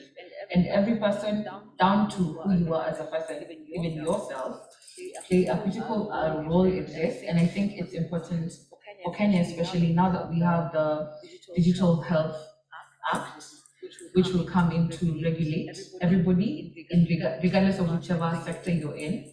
It will also hold the private sector accountable, to make them accountable. For example, maybe digital health apps, which are mostly owned by, the private sector. Now that we have an act, now that we have policies in place, we can find a way to work together and align to be able to achieve whatever needs to be achieved, which ideally is everybody being aware of their privacy rights, even as we move towards a digitalized society. And I think that these are important, and everybody up to who you are is very important. Thank you. Yeah, I was just going to touch on just generally the private sector. Is that basically international human rights law was originally kind of based on the individual as the centre and protection against the state, but now we have private sector companies, big tech companies that are actually generate more income than states themselves, and the difficulty is ensuring that they are held responsible on adherence to human rights law. And as Karen mentioned, we do have the UN principles and business and human rights, but we need greater enforcement and adherence to human rights principles by the private sector. And then we have to get national governments on board with that, and ensuring that then there's national legislation developed, be it from the data protection angle, but also actually at a human rights at a national level, particularly with that private sector and business and human rights lens. And it's an extremely difficult situation. It's not, there's no easy solution, and us as the civil society and the governments, we just need to keep pressing for adherence to those human rights principles. And where there is countries even with data protection legislation, that's not just a tick box exercise by private companies. So yeah, just a number of kind of issues around that. Thanks, Sarah. I will say, I know that before I joined PI, some colleagues produced some guidelines on public-private partnerships and how to think about those and safeguards. We brought some to the workshop this morning. I think all the copies got snapped up, so I'll see if we've got some more in case of interest. I'm not sure we've got an online connection, so perhaps it is time to turn to the audience and see, do we have any questions from the room they'd like to ask panelists? Don't be shy, we must have some questions. Yes, please, at the back, thank you. Do we have a microphone for the...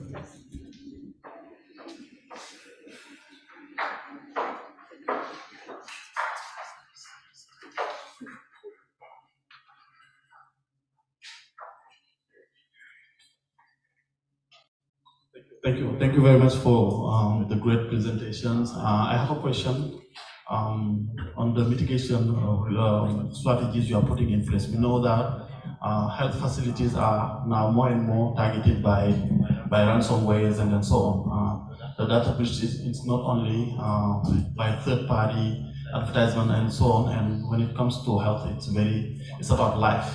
What are the strategies, or how are you coping with that risk to avoid ransomwares? Because we know that in the global north, they are very well targeted by hackers to get money for extortion. Thank you. Thank you very much. Yes, potentially a huge risk. I don't want to start stealing the spotlight. Sorry. No, it's a very good point. Ransomware, actually, people don't understand how they work and how frequent they are. It's incredible how frequent they are. I will do a speech tomorrow about the future priority. I show you the specific example, but imagine taking hostage in ransom a hospital. You ransomware a hospital, so you block the intensive care unit, or the operating room, or the ER. There is a specific case you will see tomorrow where a patient died as a consequence of a ransomware. So where's the accountability? Switzerland, what they did, I tell you right now, hackers will never be caught, so get that clear in your mind. What Switzerland did, which is different than GDPR, they raised the stake on accountability and they said it's a criminal act if you violate data protection. Criminal on the single individual, which means you will go basically to court, there is no insurance, it's like stealing or killing, it's the same. So violating or putting into a hostage, for example, a hospital with a ransomware, if they cannot catch the hacker, they go see who was responsible within the hospital that did not apply the correct technical organizational measure to security. So they're trying to figure out how to fix that problem, because today you can hack and then no one is accountable for it. The other panelists comment on? I think it's, again, sometimes privacy or data protection in particular can seem abstract. So to bring these concrete harms, I think is a really important reminder, to us all. Any more questions from the audience for our panelists? Yes, please. Thank you very much. This is a common question that comes up very often. How do you manage have data retention in the health sector? Data retentions of patients. This is my question. How you manage it? How long you take it? How much time you keep those data in your systems? Because you say you manage several hospitals. So just to share your experience on that.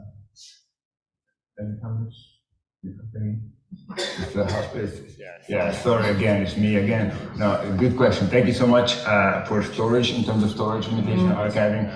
It depends on each state or country. For example, in Switzerland, to keep data, health data, you have a mandate for at least 20 years.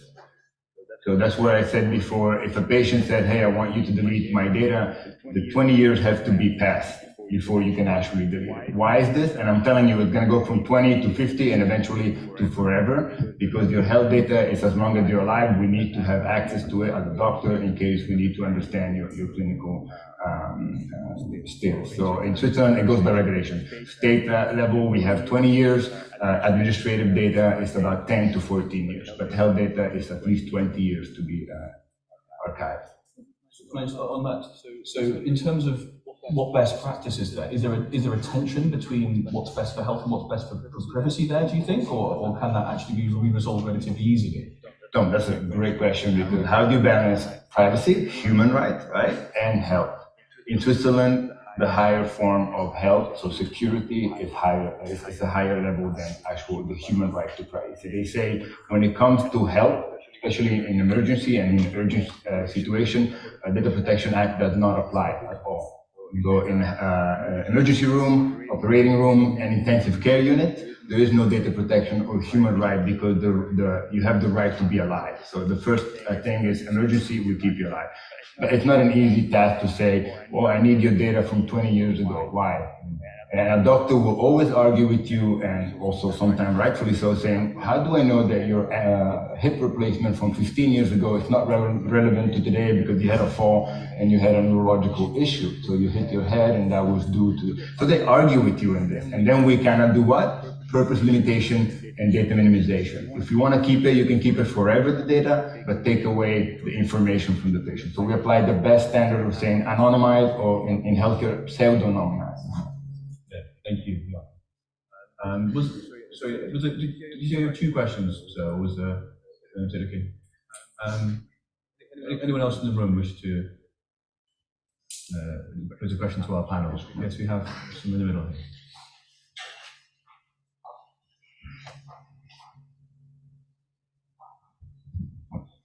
Good morning, everyone. I'm Mr. Mohammed, Principal Health Records Officer at the Ministry of Health. Regarding the question made by that speaks, in 2019, March 2019, we had a record retention schedule protocol established at the Ministry of Health. And this month itself, we reviewed the protocol by adding many departments, other departments. We had, I think, we have about 100 medical documents in the record retention protocol. According to our protocol, the patient file, for example, the retention policy is for 10 years. The policy in Mauritius for patient file is 10 years, and for other documents such as the casualty cards is 3 years, and other documents it vary on between 3 years to 10 years. And the protocol, we just, I think last week, we had the protocol approved by the Ministry of Health, and it will be released, I think, next month. Thank you. Thank you. I mean, this is just the richness of the complexity of the relationship between privacy and health, I think, showing how in so many circumstances, what the right or the best answer is perhaps hard to work out, or there's no one size fits all. I'm going to go back to the issue which I said earlier around the rate of change of innovation in digital tools and the rate of change of law. And I think it's fair to say that the former is much quicker than the latter, in particular with some of the international mechanisms we've been talking about. So I'd be interested to hear any panelists' views on what should be done or about those different paces and the best way to respond to that. Yes, Orlando? I think the best strategy, ideally, to be able to find that balance would be to have synergies within private, public, healthcare, tech sectors, to have some synergy of sorts, where we all work together as a healthcare practitioner, as a tech engineer, as a lawyer, so that we're able to, at the end of the day, what's the best interest of, for example, the patient or a person. And ideally is, as he mentioned, your health comes first, but then at the same time, what about your rights? So I think the best strategy moving forward would be, first of all, to have open spaces where we have this important conversation, identify the key issues, and be able to find a way to synergize, to hold, to have that accountability, and to be able to achieve whatever needs to be achieved, which in this case would be to protect human rights, and that's from a human rights perspective. Varun or Sarah, you should comment on. I think it's just basically what I touched on before is that, and at PI itself, we have, our line is that the international framework and human rights framework is there and it needs applied. That the emphasis needs to be on private companies if it's specific to them, developing digital technologies that ensure that they take a privacy by design approach and ensuring that the, human rights law is filtered down to national law to hold private companies account. Sarah and Varun. I think when it comes to health, as you said, the problem is people will ask you, is it more important my privacy when I want to be taken care of, or is more important being taken care of, right? Not an easy question to answer, but at the same time, innovation and technology help me better understand how to take care of you. Longevity, personalized medicine is important. So it's not easy to balance the two, but the other part, when you introduce accountability, like we did in Switzerland, and it's a criminal offense if you don't conform to Data Protection Act, I think you automatically have the due diligence, the compliance of the technology, the private sector that comes to you already kind of respectful of the principle like ethic, privacy by design and by default. And there is one powerful thing, I don't know how many of you here are from the healthcare sector or hospital, you have the power of negotiation. Because health data is extremely valuable in many ways. So when we work with medical technology companies, for example, they say to the doctor, hey, we give you this app or this tool that is good to maybe better explore an X-ray and tell you if there is a lymphoma for a cancer. But what you can do is, okay, listen, then this is what happens. The data that we give you is part of the actual finance aspect of innovation. It just means you have power to say, we can take your tool for free or for a very small fee. In exchange, we give you the data that you need anyway to build your cloud, your system to be more performant. Of course, you have to apply principles like privacy by design, minimization, anonymization, and transparency to the patient. That's important. Yeah. Thank you. Thank you. We've come to the end of our time for this panel, I'm afraid. But I just want to say, I think it's been really interesting to see how the perhaps theoretical synergy between right to health and right to privacy, and we've seen some good examples of that, how that leads to the need for collaboration between different professional sectors, between different audiences. And so it is great that we are here and perhaps we can continue that. And to remember that keeping the interest and needs of the patient, the rights of the patient, so yes, in particular to privacy and to health, but the whole range of rights that we all have are so crucial to this. So thank you very much for your time. Thank you very much, and please join me in saying thank you to our panelists both here and online. Thank you, everybody.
Hello?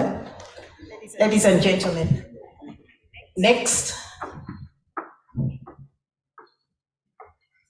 on the program is our second round of panel discussions, and I would like to welcome our moderator, who will be taking up this session to invite as well the panel members. You're most welcome.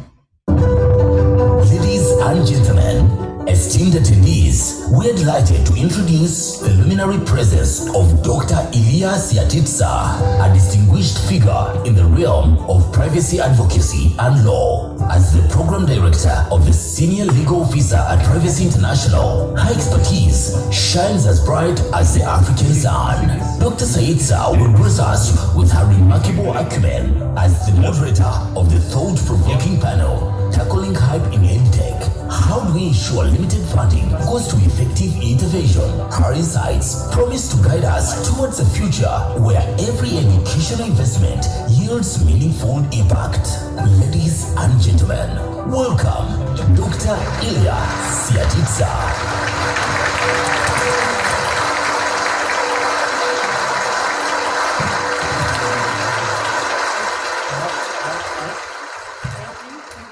For having me. Can you hear me? Perfect. Well, my turn to thank Unwanted Witness and the Data Protection of Mauritius and Mauritius government for having us here today. Thank you very much for bearing with us without a coffee break. Promise to keep it interesting for you until we get to the lunchtime.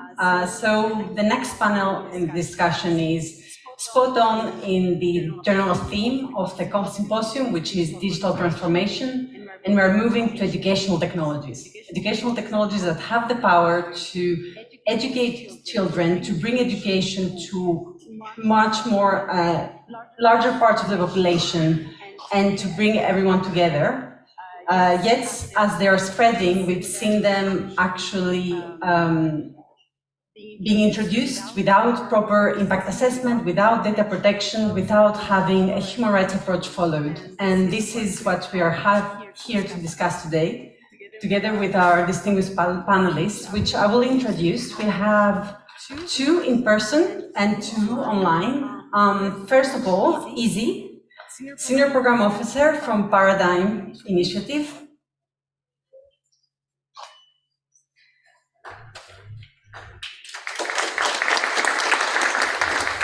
Izzy leads Paradigm's Initiative's digital inclusion programs while working on digital rights advocacy projects. His career in development practice spans 12 years with cognate experience with reputable national and international development organizations and non-governmental organizations. Izzy is a fellow of the Nigerian School of Internet Governance, and his digital inclusion policy work at Paradigm Initiative, spanning over 9 years, has impacted over 8,000 young persons in over 12 African countries. And once again, the next speaker is my colleague, Sarah Sims, Policy Officer at Privacy International.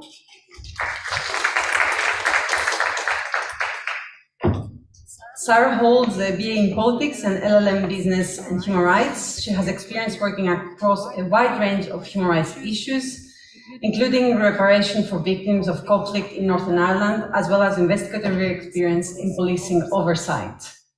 And online with us today is Wendy Trott, Senior Associate at Alt Advisory South Africa. I'm not sure if we can see her at this moment, but hopefully she will join us soon. Wendy holds a BA in International Relations and MA in International Development.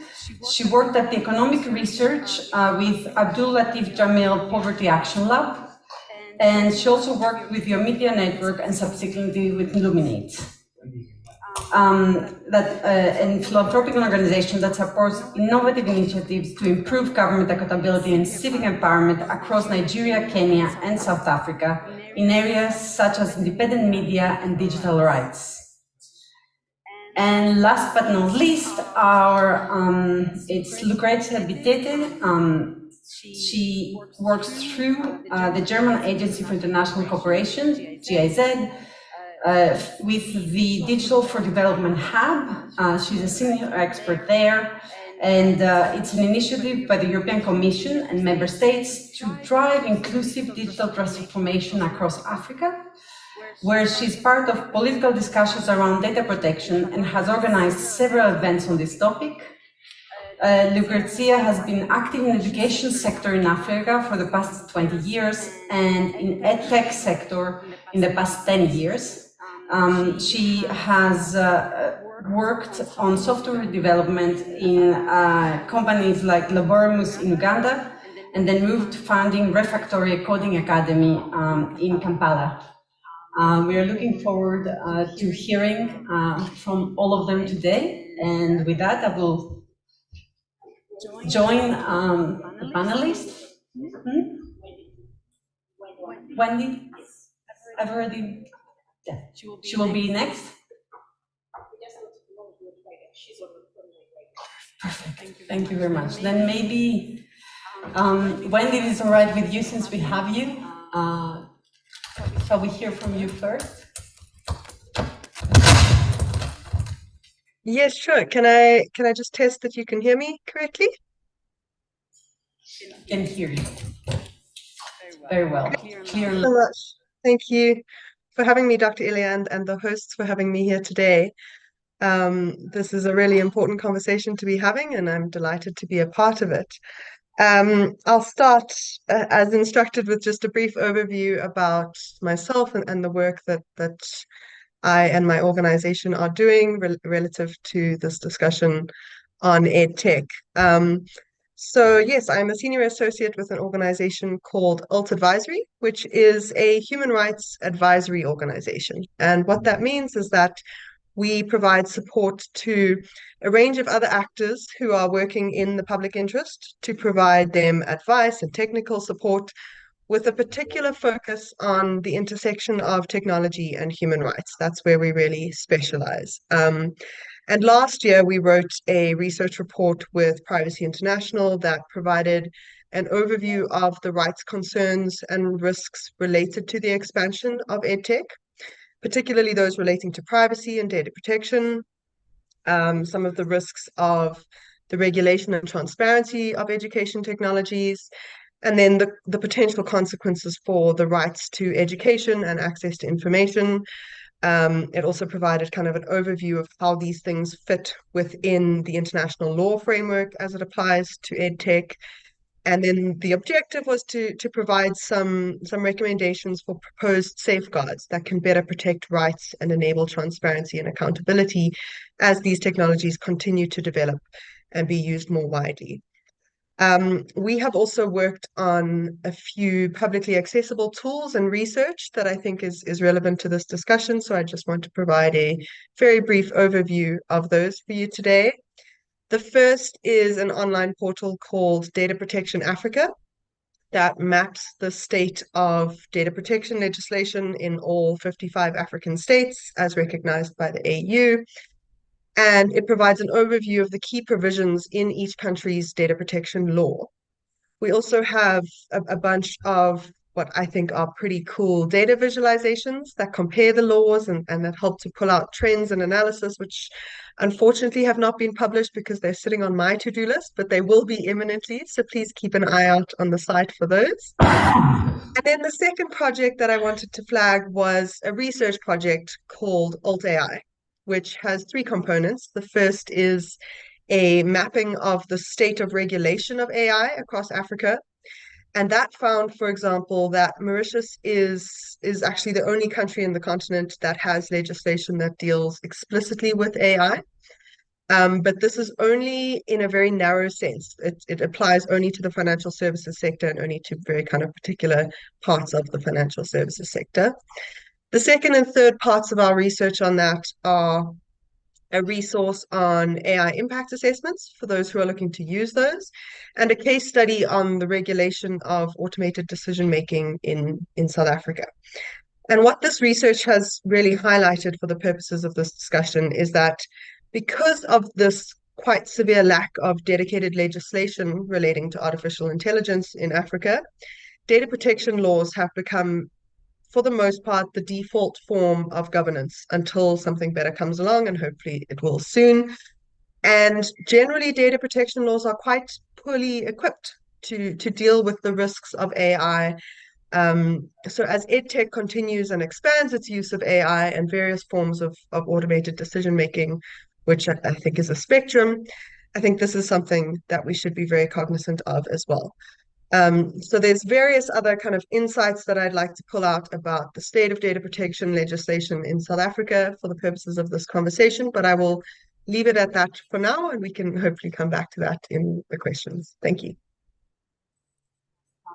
Thank you very much, Wendy, and looking forward to hearing more about the initiatives you're involved and the solutions they can bring. And with that, shall we pass to the second speaker online, or shall we? Well, I think we'll go first to one of our panelists here. Easy, would you like? Yeah. Good morning, everyone. Good morning, everyone. I'm US Omobilo. I'm a senior program officer with Paradigm Initiative, where we work to connect underserved young Africans to ICT-enabled opportunities, while we are also ensuring their digital rights online. For the past 16 years, we've been working in digital inclusion and digital right advocacy space.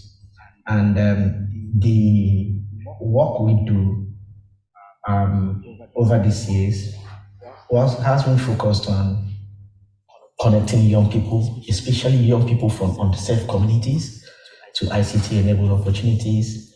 And we do this through providing them digital skills and digital opportunities online. And over these years, we started in a slum community in Ajibule, a suburb of Lagos, in around 2007. And we moved to the other geopolitical zones in Nigeria. But from 2020, we moved our work to other African countries. And currently, we have physical offices in 6 African countries. And our online platforms have been able to reach young people in 12 other African countries. And within these 16 years, I've been leading for 9 out of these 16 years, I've been leading the digital inclusion program. And it happened that when the COVID came, it kept a lot of young people out, especially young people of school age, from school. And the challenge, as a stopgap, we saw the coming up of a lot of edutech platforms to bridge the gap that COVID created. And we know that everything that happened around that period, so we were not prepared for that. And with that, and the condition like what we said earlier on, and that a lot of African countries, as at that time,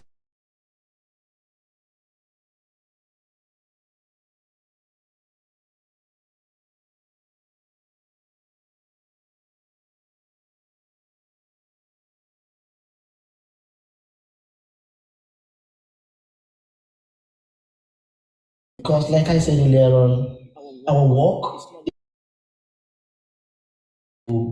opportunities online. We also make sure that while we are providing them this opportunity, that their rights are also protected, which their right to privacy is one of those rights. So as this was going on, we'll find out that these organizations were collecting huge data, and there is no law to hold them accountable or direct them on how this data they are collecting is going to be kept, used, or going to be managed. So it's late paradigm. Before then, we were at the forefront of civil society organizations who were pushing Nigeria to pass a data protection law. So with that, we pushed, and along the line, the agency in the country who was in charge of data protection, was able to come up with what we call the stopgap, a data protection, what we call it a data protection guideline, but it had a lot of loopholes. But I'm going to tell you the good news is that our efforts on the 30th of June this year, the President of Nigeria signed into law the Data Protection Bill. So Nigeria now has a Data Protection Act and have also established a Nigerian Data Protection Commission. But our effort did not stop there. So recently, this year, with support from Privacy International, we started taking this a step further we started looking at the law that was signed into, the bill that had been signed into law. We saw a lot of inconsistencies, but in our local language, we used to say that half breed is better than none. So now, at least we have something to start with. So what we started engaging with the Data Protection Commission, because in June and July this year, we were able to make advocacy visits and efforts where I engaged the Data Protection Commissioner, and we are working with them now to make sure that we are able to break this Data Protection Act into smaller guidelines for different sections, including the education section, because the act now is a sort of bogus. So, but we are working with them to make sure that we break it down to understandable guidelines, especially for education, for health, for finance, so that people, even at the lower level, will be able to see how they can comply to this law. Because one of the things we believe in is that the law is not just for punishing people, but we want to help the law to make people to be accountable, to make it so that they will be able to know what they do, what they need to do ahead of time. So currently, what we are doing have been able to make most of these educated platforms to know what they are doing, to see us as partners in progress, instead of seeing us as enemies, which is what we want to achieve. Because recently, just before the law was passed, we had a case where an edtech company that was offering educational service to children of 7 years and below collected the data, because they can register the data of the children, they collected their parents' data. So now the edtech platform had problem and they were no longer in operation, but they sold the data of the parents they collected, and another online loan app was now using the data to spam the parents. And again, what we do at Para Initiative is that, like I said, we are also doing this by creating platforms through which those who their rights along with life have been infringed can seek redress. So we have a platform that we call reporting. So through the reporting platform, if you feel that your privacy has been infringed upon or that your data have been breached, you can use our reporting platform to report, and we can use that platform to connect you to lawyers who can take up your case pro bono. So now, we are not just only engaging government to make sure that they provide the law that will create an enabling environment for the educated platforms to work. We are also creating platforms that will help protect the users and also help them seek redress when they feel that their rights are protected. So these are the much that Paradigm Initiative, through our digital inclusion and our advocacy programs, what we are doing in that area to see that we are the middleman between the government and the users of data and also the edited platforms. So to make sure what we are working towards is to make sure that there is an enabling environment for data privacy law to operate, for edited platforms to operate, and for the users to have the confidence and trust to go to this platform knowing that their data and their privacy is protected while using those platforms. Thank you. Thank you very much for this, for walking us through your current work. We've been very privileged to be collaborating with Paradigm Initiative. You have a unique approach to engaging with young people that makes it very important. And I'm keeping what you've said, that law is not only to punishing people, and as you said, it's also for ensuring equality in access to the services provided in the same terms, and ensuring that nobody is excluded. So thank you very much. And with that, I'll, do we have with us Lucrezia online? Yes. No, it's Wendy again. Can you hear me? Yes. Yeah, you can hear me? Yeah. Great. All right. Thank you very much for inviting me, and hello to everyone from Kampala, Uganda. So my name is Lucrezia Bitete, and I work with GIZ. And GIZ has, for the last couple of years, been part of building up an initiative with the European Commission and a number of other member states in Europe, which is called a D4D Hub. The idea with the D4D Hub is really to synergize and gather and coordinate what all the different European member states are doing on digital transformation, especially on continents like Africa. And as you know, the GDPR is a milestone legislation in the data privacy field, and it's also a very, very important.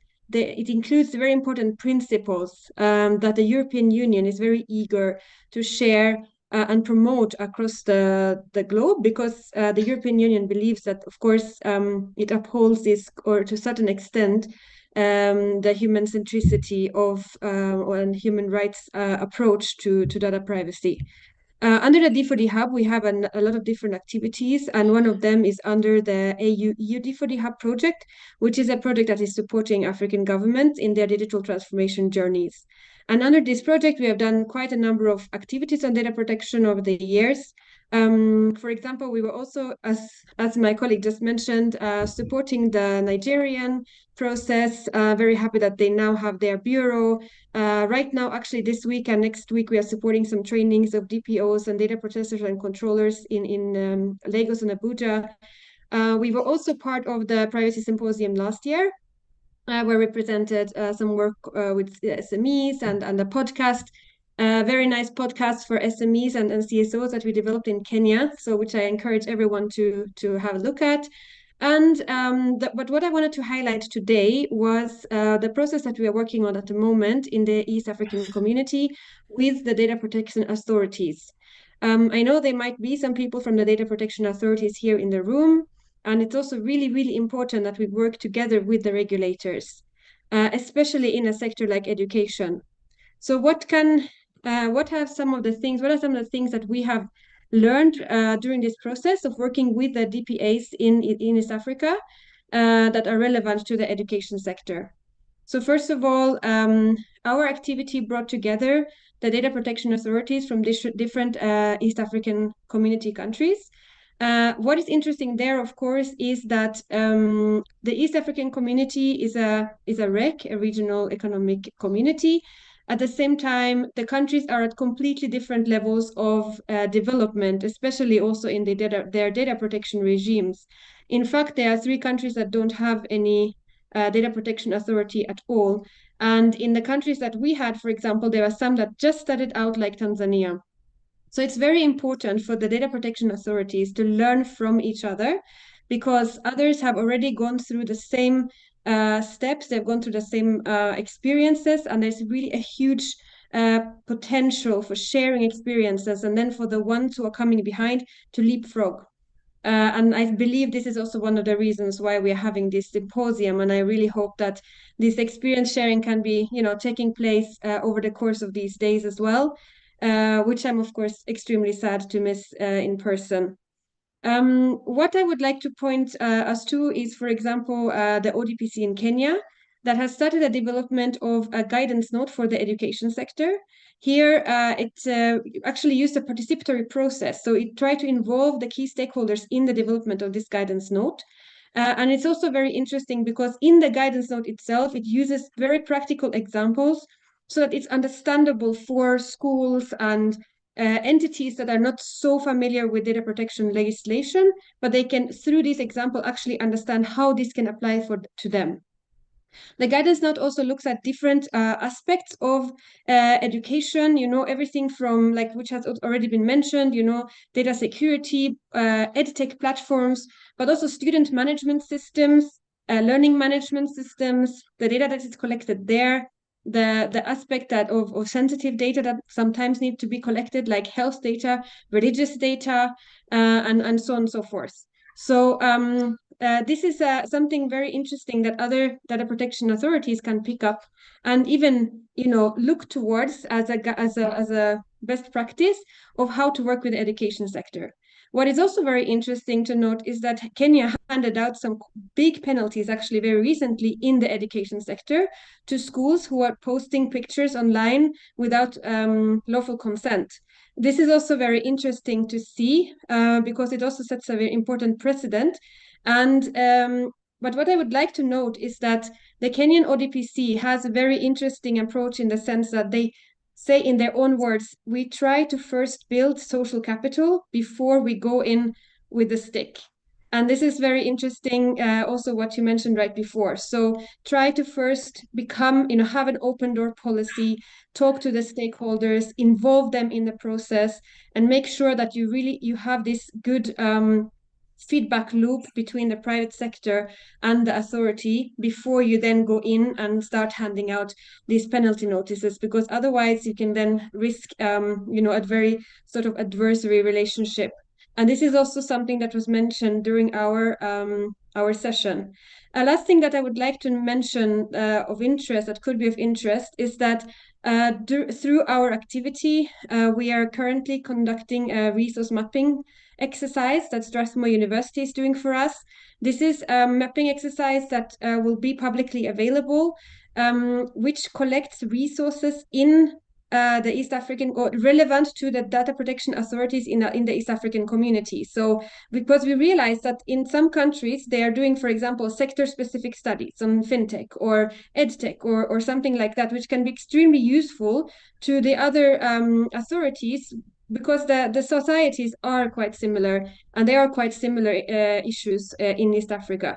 So this mapping is being conducted and it will be shared, and it will of course be available for all data protection authorities that are interested. It will include legal documents, policy notes, training resources, templates, and all sorts of different documents. And a second research we are carrying out at the moment is also a study of the state of the data protection legislations in East Africa, their sort of similarities and differences, because this will be a basis for our second physical meeting of the data protection authorities, which will be hosted in Uganda by the Personal Data Protection Office in Uganda in March, where the data protection authorities will come together again, but also with this time we are going to invite those countries that don't yet have any legislation in order to see how best these can be supported. And we are also working very closely with the East African community and the ICT Secretariat, in addition with other East African community organizations, because there is a strong push from the countries for the East African community to take leadership and to see how we can work towards short-term and long-term measures for regional cooperation. I'll end there for now, and thank you very much. Thank you.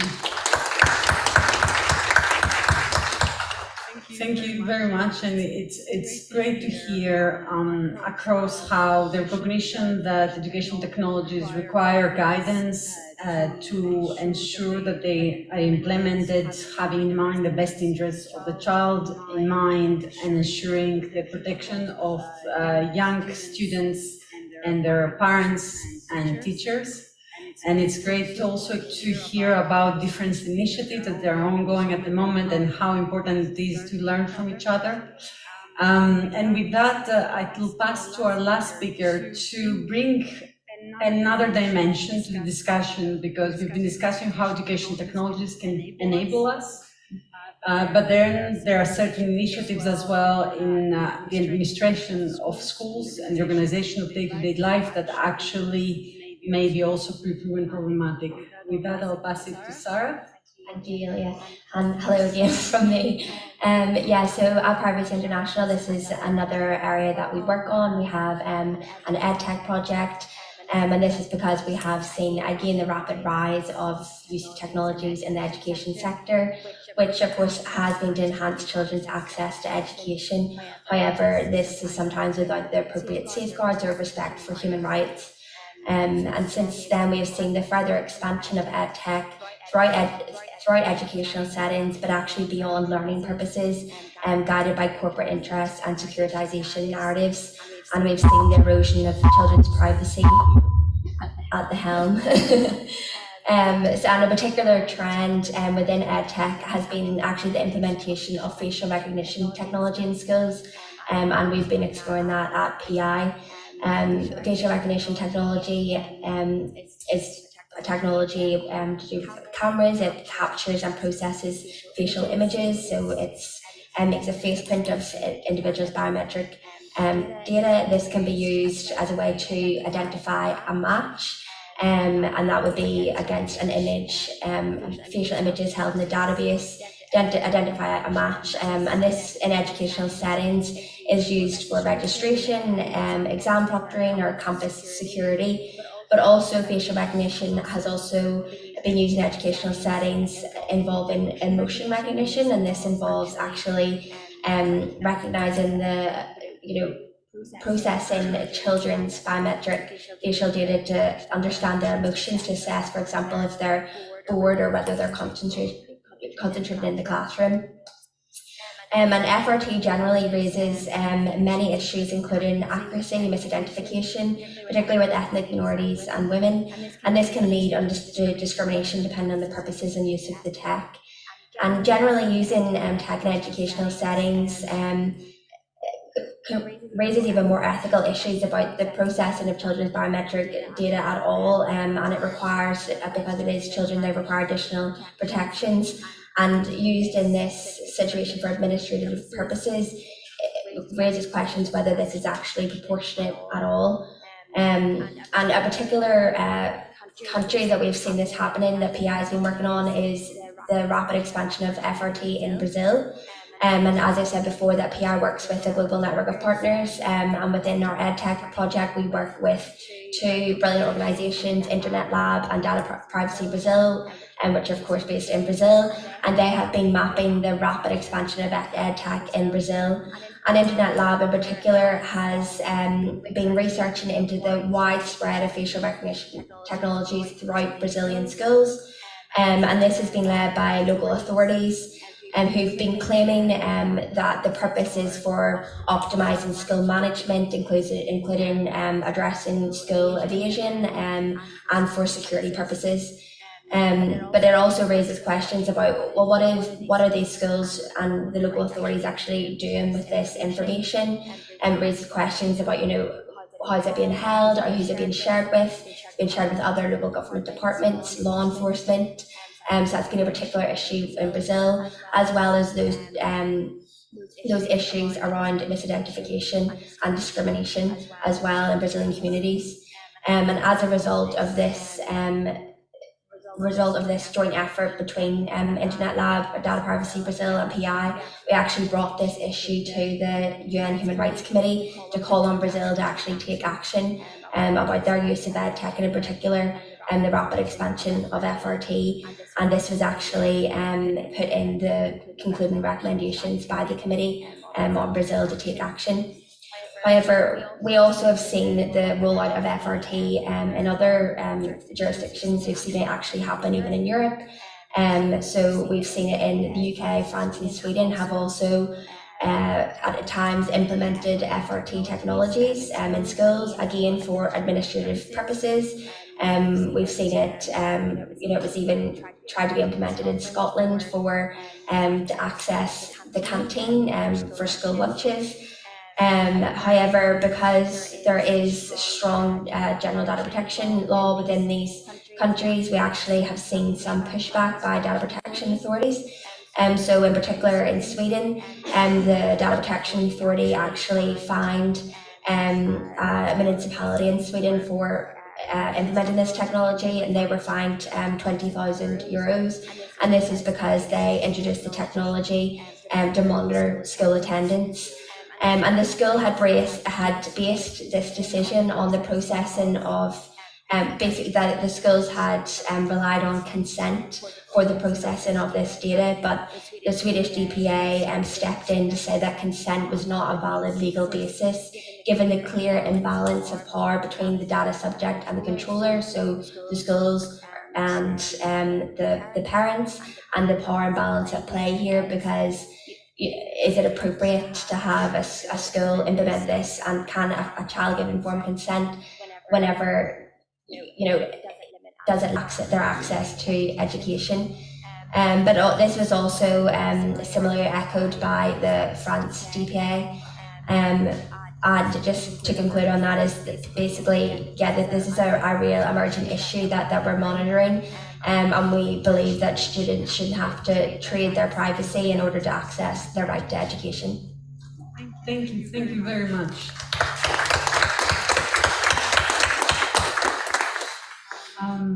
Thank you. We've heard from all our speakers today about various initiatives that aiming at ensuring privacy and data protection are respected while providing education to children and students across Africa and the world.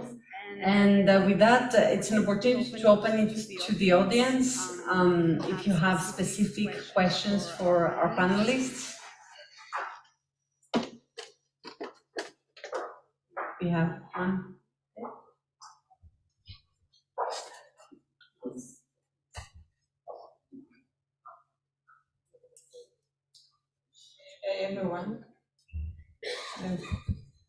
Hi everyone. I'm Khengiwe Dube from the Center for Human Rights, University of Victoria. My question is not directed to any specific member of the panel, but I just want the panel to just reflect on the striking the balance between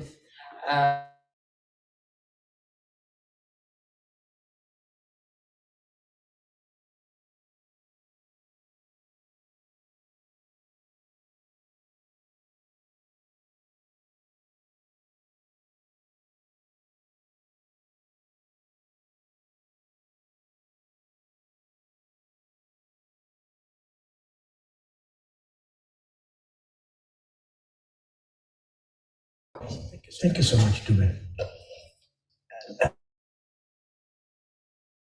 The things we talk about is every time I talk about this, I talk about collecting necessary data, because there's what we call data minimization. So most times, if your purpose, the reason, or what you want to use the data for is, why should I be asking for an email? Or why should I be asking for personal phone number? If what I want to do with this tech platform is to collect attendance of children, I'm just using that as an example. So now what we are trying to do, what we are suggesting, is that you make sure that the data you are collecting has a role or is important for the purpose you are collecting the data for. So the first thing we are trying to ascertain anytime you're collecting data is, what is this data going to be used for? Ascertaining the purpose. And when that has been ascertained, you will now know what am I supposed to collect to make this. Let me tell you, one of the dangers that we see here is people, if I can use that word, over collecting data. Or collecting data they don't even have to use, which at the end of the day, if you don't have my email, if you don't have my phone number, you are to a high level safe for going into the problem of breach. So what, like the question you asked, what we have been advising edtech platforms in Nigeria and in other countries where we are working is to apply the principle of data minimization and making sure you collect the data that fits the purpose you want to do it. At that point, it can help you have the amount of data you can manage. Then the next thing is good a thing a lot of countries now have started putting in place data protection acts. So one of the things we tell them is, as you are collecting this, are you conversant with the laws of the land? So that you know, let's say for example, there's one of the things we are battling with the Nigerian Data Protection Act now. The act was like in a way double speaking. At a point, they were saying that if you are up to 18, and there's another place where they gave another age. So we are now asking them that if you are an educator and you are not conversant with this law, you might take one of those things and run off. But at the end of the day, you get into trouble. So first of all, let everyone that has something to do with data, if you work in a country where there are data laws guiding the collection, use and storage of data, get yourself conversant with them so that you know what you can collect that can help you stay within the ambit of the law so that you don't get into trouble. And again, where there is none, please apply the principle of data minimization while you're collecting and collect data that fits the purpose of what you want to achieve. Thank you. Thank you very much. Sarah? Yeah, just to expand on that, it's a great question, and it's something that we definitely see within EdTech, but also wider, because it's very common that rights obviously come in conflict with each other, but the human rights frameworks are made to kind of balance each other. And particularly with that situation of protecting security while protecting privacy, a way to, like, it should be addressed on a case-by-case basis, and to do that by, you know, if a school is going to introduce an initiative, that there should be human rights impact assessment, data protection impact assessment, and ensuring the privacy as well as security by ensuring there's proportionality considered and necessity. So yeah, those are the factors that should be taken into consideration. Thank you. Thank you. Would any of the panelists online like to join the conversation? I'm sorry, the connection broke up right when the question was being asked, so I didn't actually hear the question, but I gather that it's something about excessive data collection, which is something that I have many thoughts on, so I will hazard a response, keeping in mind that I don't know what the question is. So yeah, I think excessive data collection is one of the key privacy risks of EdTech technologies as they're currently being used across the world, and particularly in Africa. I think the first thing to keep in mind is the incentives behind the companies that are developing these platforms. They're typically commercial entities that are operating on an advertising-based model that incentivizes the collection of data, because that's how they monetize their products. And so we do see a lot, kind of huge amounts of data being collected through these education technologies, and then going into the advertising stack, being used, going into that very murky world of advertising where data is resold and repackaged and resold again, and it becomes very hard to track how it's being used, what it's being used for. And this includes oftentimes very sensitive information, such as location data, which, if you think about tracking the location of children, there are very many risks that can arise from that, as well as we've seen many EdTech platforms that are collecting the information of people's contacts from their phones or from their devices, which again raises questions about consent, about the inferences that new technologies such as AI are able to make about people who haven't consented in the first place, but their data has been collected through kind of indirect means, such as through a person's contacts. There are also quite significant challenges with the ability to opt out. So, what does it mean to be able to opt out in a context where as Sarah mentioned earlier, your ability to access education is contingent on you providing consent and continuing to provide access to your personal information. And then the last thing I want to flag is just that research has shown that there are quite significant detrimental effects on development for children of being surveilled constantly. This ties into the general kind of research on the harmful effects of technology on children, which is now becoming something that we're more aware of, I think, than we were in the past. And also just the detrimental effects on freedom of expression. Well, what does it mean for an entire generation to be growing up in a society and in an environment in which information is constantly being extracted from them for all sorts of purposes, which are not directly linked to their ability to get an education? I hope that somewhat answers the question. Yes, actually, it was a great segment into adding another element as well to when balancing privacy and security, one needs to bring what interests drive the introduction of certain technology and how they're addressed. And with that, may I give a chance to also the last speaker, if you... Yes, like Wendy said, the connection broke exactly when the question was asked, but I also gathered it was something about how to balance security and privacy. So again, speaking more from the Data Protection Authority's point of view, I wanted to just, I mean, a lot has already been said by the other speakers, but what I wanted to add is what I found very interesting is that, for example, the Nigerian Commission is actively engaging with the security agencies in the country.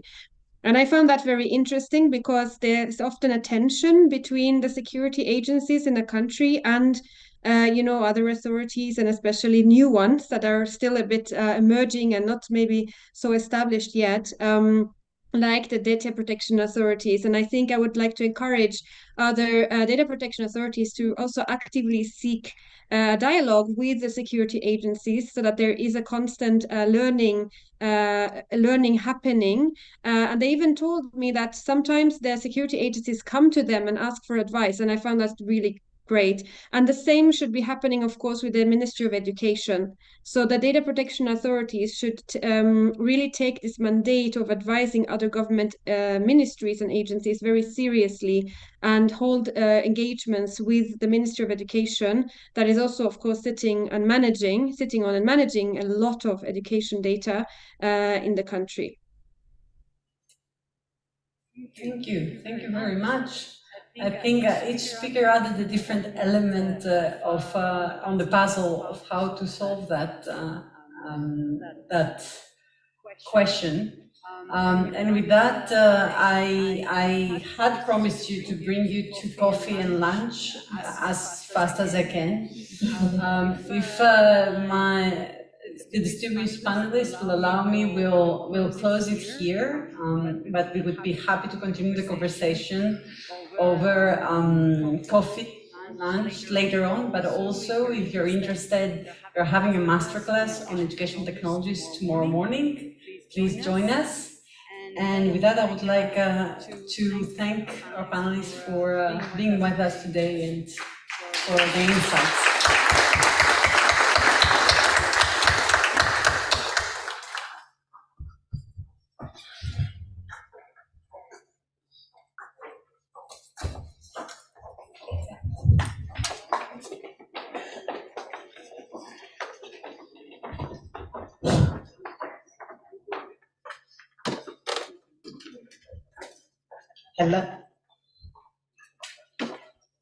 Hello, ladies and gentlemen. Are we still there? Alive and kicking? I don't hear you. Alive and kicking? Okay, so without wasting time, I would like to invite the commissioner from the Data Protection Office in Mauritius to make the next presentation of the network for the data protection officers in Mauritius. Ma'am, you're welcome.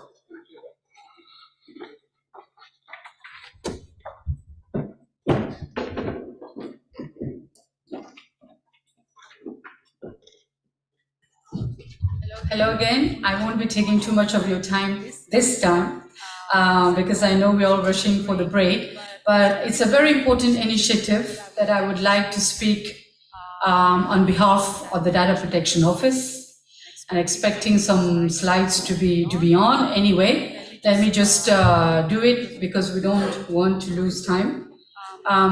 Indeed, it's a very great honor for me to stand before you today again to present an initiative that I pioneered in collaboration with the National Committee on Corporate Governance of Mauritius, with whom we have a memorandum of understanding, which promises to reshape the landscape of data protection, foster collaboration, and drive excellence in our field.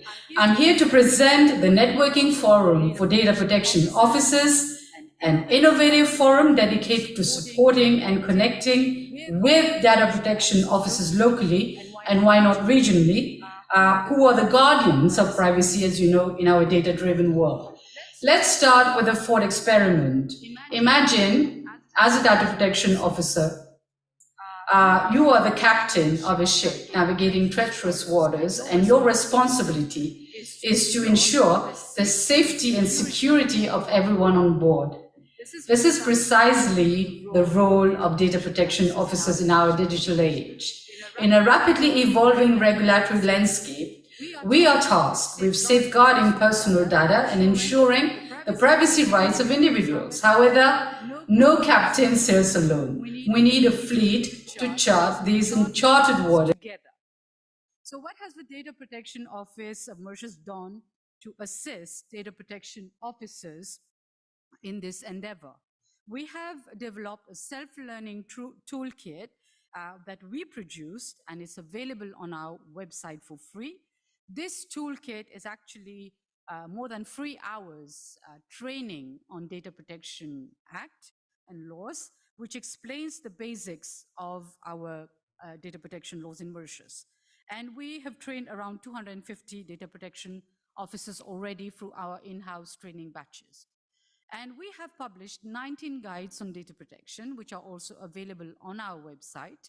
And we receive around 400 requests for legal advice each year to assist controllers, processors, and data protection officers in the implementation of the Data Protection Act. The need for collaboration was felt, as you're aware. Data protection has become increasingly complex and multifaceted. New regulations emerge, technologies evolve, and threats continue to surface. So the need for collaboration, as our speakers have highlighted, amongst data protection officers has never been more critical than today. This is why the Networking Forum is important and comes into play. It's a platform that bridges the gaps, connects professionals, and encourages collective problem solving. What is the importance of creating such a forum? The designation of a data protection officer, as you know, according to Mauritian law, is mandatory. Section 22, subsection 2, subsection E of the Data Protection Act. This office requires controllers and processors to appoint a data protection officer to inform and advise them, as well as their employees, on their obligations to comply with the Data Protection Act and other data protection standards. The Data Protection Officer is the contact point with respect to data subjects, the Data Protection Office, and internally within the organization. The Networking Forum is designed to be a dynamic hub, promoting interaction, knowledge sharing, and support within our community of data protection officers. It's a space for us to discuss best practices, share insights, and learn from one another. It also performs other roles such as knowledge sharing, okay? And it's a platform, as I said, for sharing experience, so everything is welcome regarding data protection, collaboration, and cooperation. Learning opportunities, training as well, being offered through workshops, seminars, training sessions on various aspects of data protection. We can also include, as we are doing today, expert speakers, industry professionals, legal advisors, who can come together in this initiative to facilitate the discourse on data protection, and why not bringing in new policies, new guidelines, new laws in data protection. Professional development. The networking forum will play a crucial role in fostering professional growth and development. By connecting with peers, data protection officers can expand their professional network, establish relationships with experts in the field, and gain access to career advancement opportunities. The forum can also facilitate mentorship programs and mentoring circles where experienced data protection officers can guide and support those who are new to the role. We believe that this forum will become an effective force and power to deliver the roles and responsibilities for data protection officers, and it will actively facilitate the work of the regulator. If I chose to pioneer this initiative, this project, is because I believe that most of the obligations that we are having at the Data Protection Office to look after will be shared. The responsibility will be shared with data protection officers. That will ease up my task very much. To conclude, data protection is not just a duty, it's a responsibility we share, and it's through collaboration and collective efforts that we can really make a difference. So this forum, it's not just an initiative, it's a movement, and data protection officers are the change makers at the forefront. Thank you very much for your attention for the networking forum, but give me a little bit of your time, because I just need to announce to you this guide that is coming, that we have drafted for the financial sector, that we will be launching very soon, probably in January, on the Data Privacy Day. And this data protection guide for the financial sector is very much important right now. If I can have it on screen, I will just be sharing with you very quickly what this guide is about. We are actually calling for the collaboration of the financial sector for this finalization of this guide, because we believe that the relevant key stakeholders need to give us their inputs, their views, so that we can bring up a document which is comprehensive and which touches every single aspect of our financial sector, protecting financial data, which is imperative now. So I'm just showing you the table of contents. As you can see here, it's got a number of points that we are trying to make, which are relevant to the financial sector. And we believe that if this document comes, and it will definitely come, we will be able to bring some more clarity in the financial sector right now, especially with the FATF, AML, CFT considerations that have cleared Mauritius from the grey list, and the OECD considerations, and we believe that this is very timely. And we have also included some elements from the Council of Europe guidelines on AML and CFT, as we have ratified Convention 108 and 108 Plus, and we believe in implementing international data protection principles in our jurisdiction, and we duly respect them. So if you would just allow me to show you a little bit of the content. We have given a very broad overview of the Data Protection Act, how the Data Protection Act interacts with other financial laws, the financial sector, and your operations, making you understand that it's vital that you embark on data protection implementation, if you have not done so, very quickly.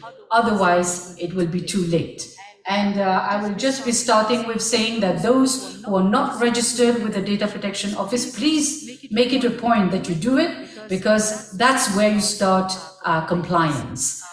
We just did the masterclass on finance. I had the opportunity of talking a lot on finance, but now I will just be talking a little bit about I think we won't be having time. Let me stop here. I think you got an idea about the guide on the financial sector. Should you need more information on the guide, please contact us, because we're already working with other organizations to make that happen. And this is definitely going to be a landmark document for the financial sector in Mauritius. Thank you very much for your attention.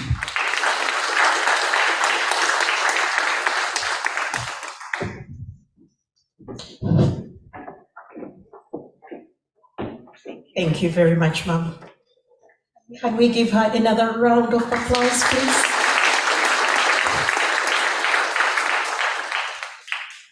So, ladies and gentlemen,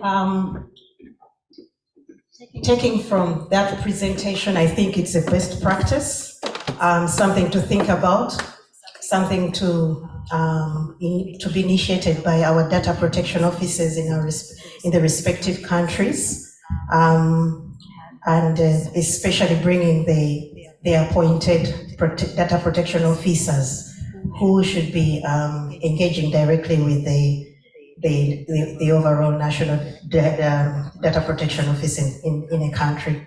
So we want to thank the Commissioner for that initiative, and it is something to take home with us. Without wasting time, are we still energetic? If you're still energetic, then I guess we don't have lunch, right? Okay, so our next activity will be lunch. So we are going to exercise right to food. I don't know if there are any privacy issues there when we exercise in the right to food. Are they there? We'll see. Maybe those are the discussions you should have during lunch. But so we are going to have lunch down the escalators around that area where we had break tea. So you're welcome to lunch, ladies and gentlemen. And I expect you to be back by 1:50 p.m. Thank you.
Yemen peki SDI so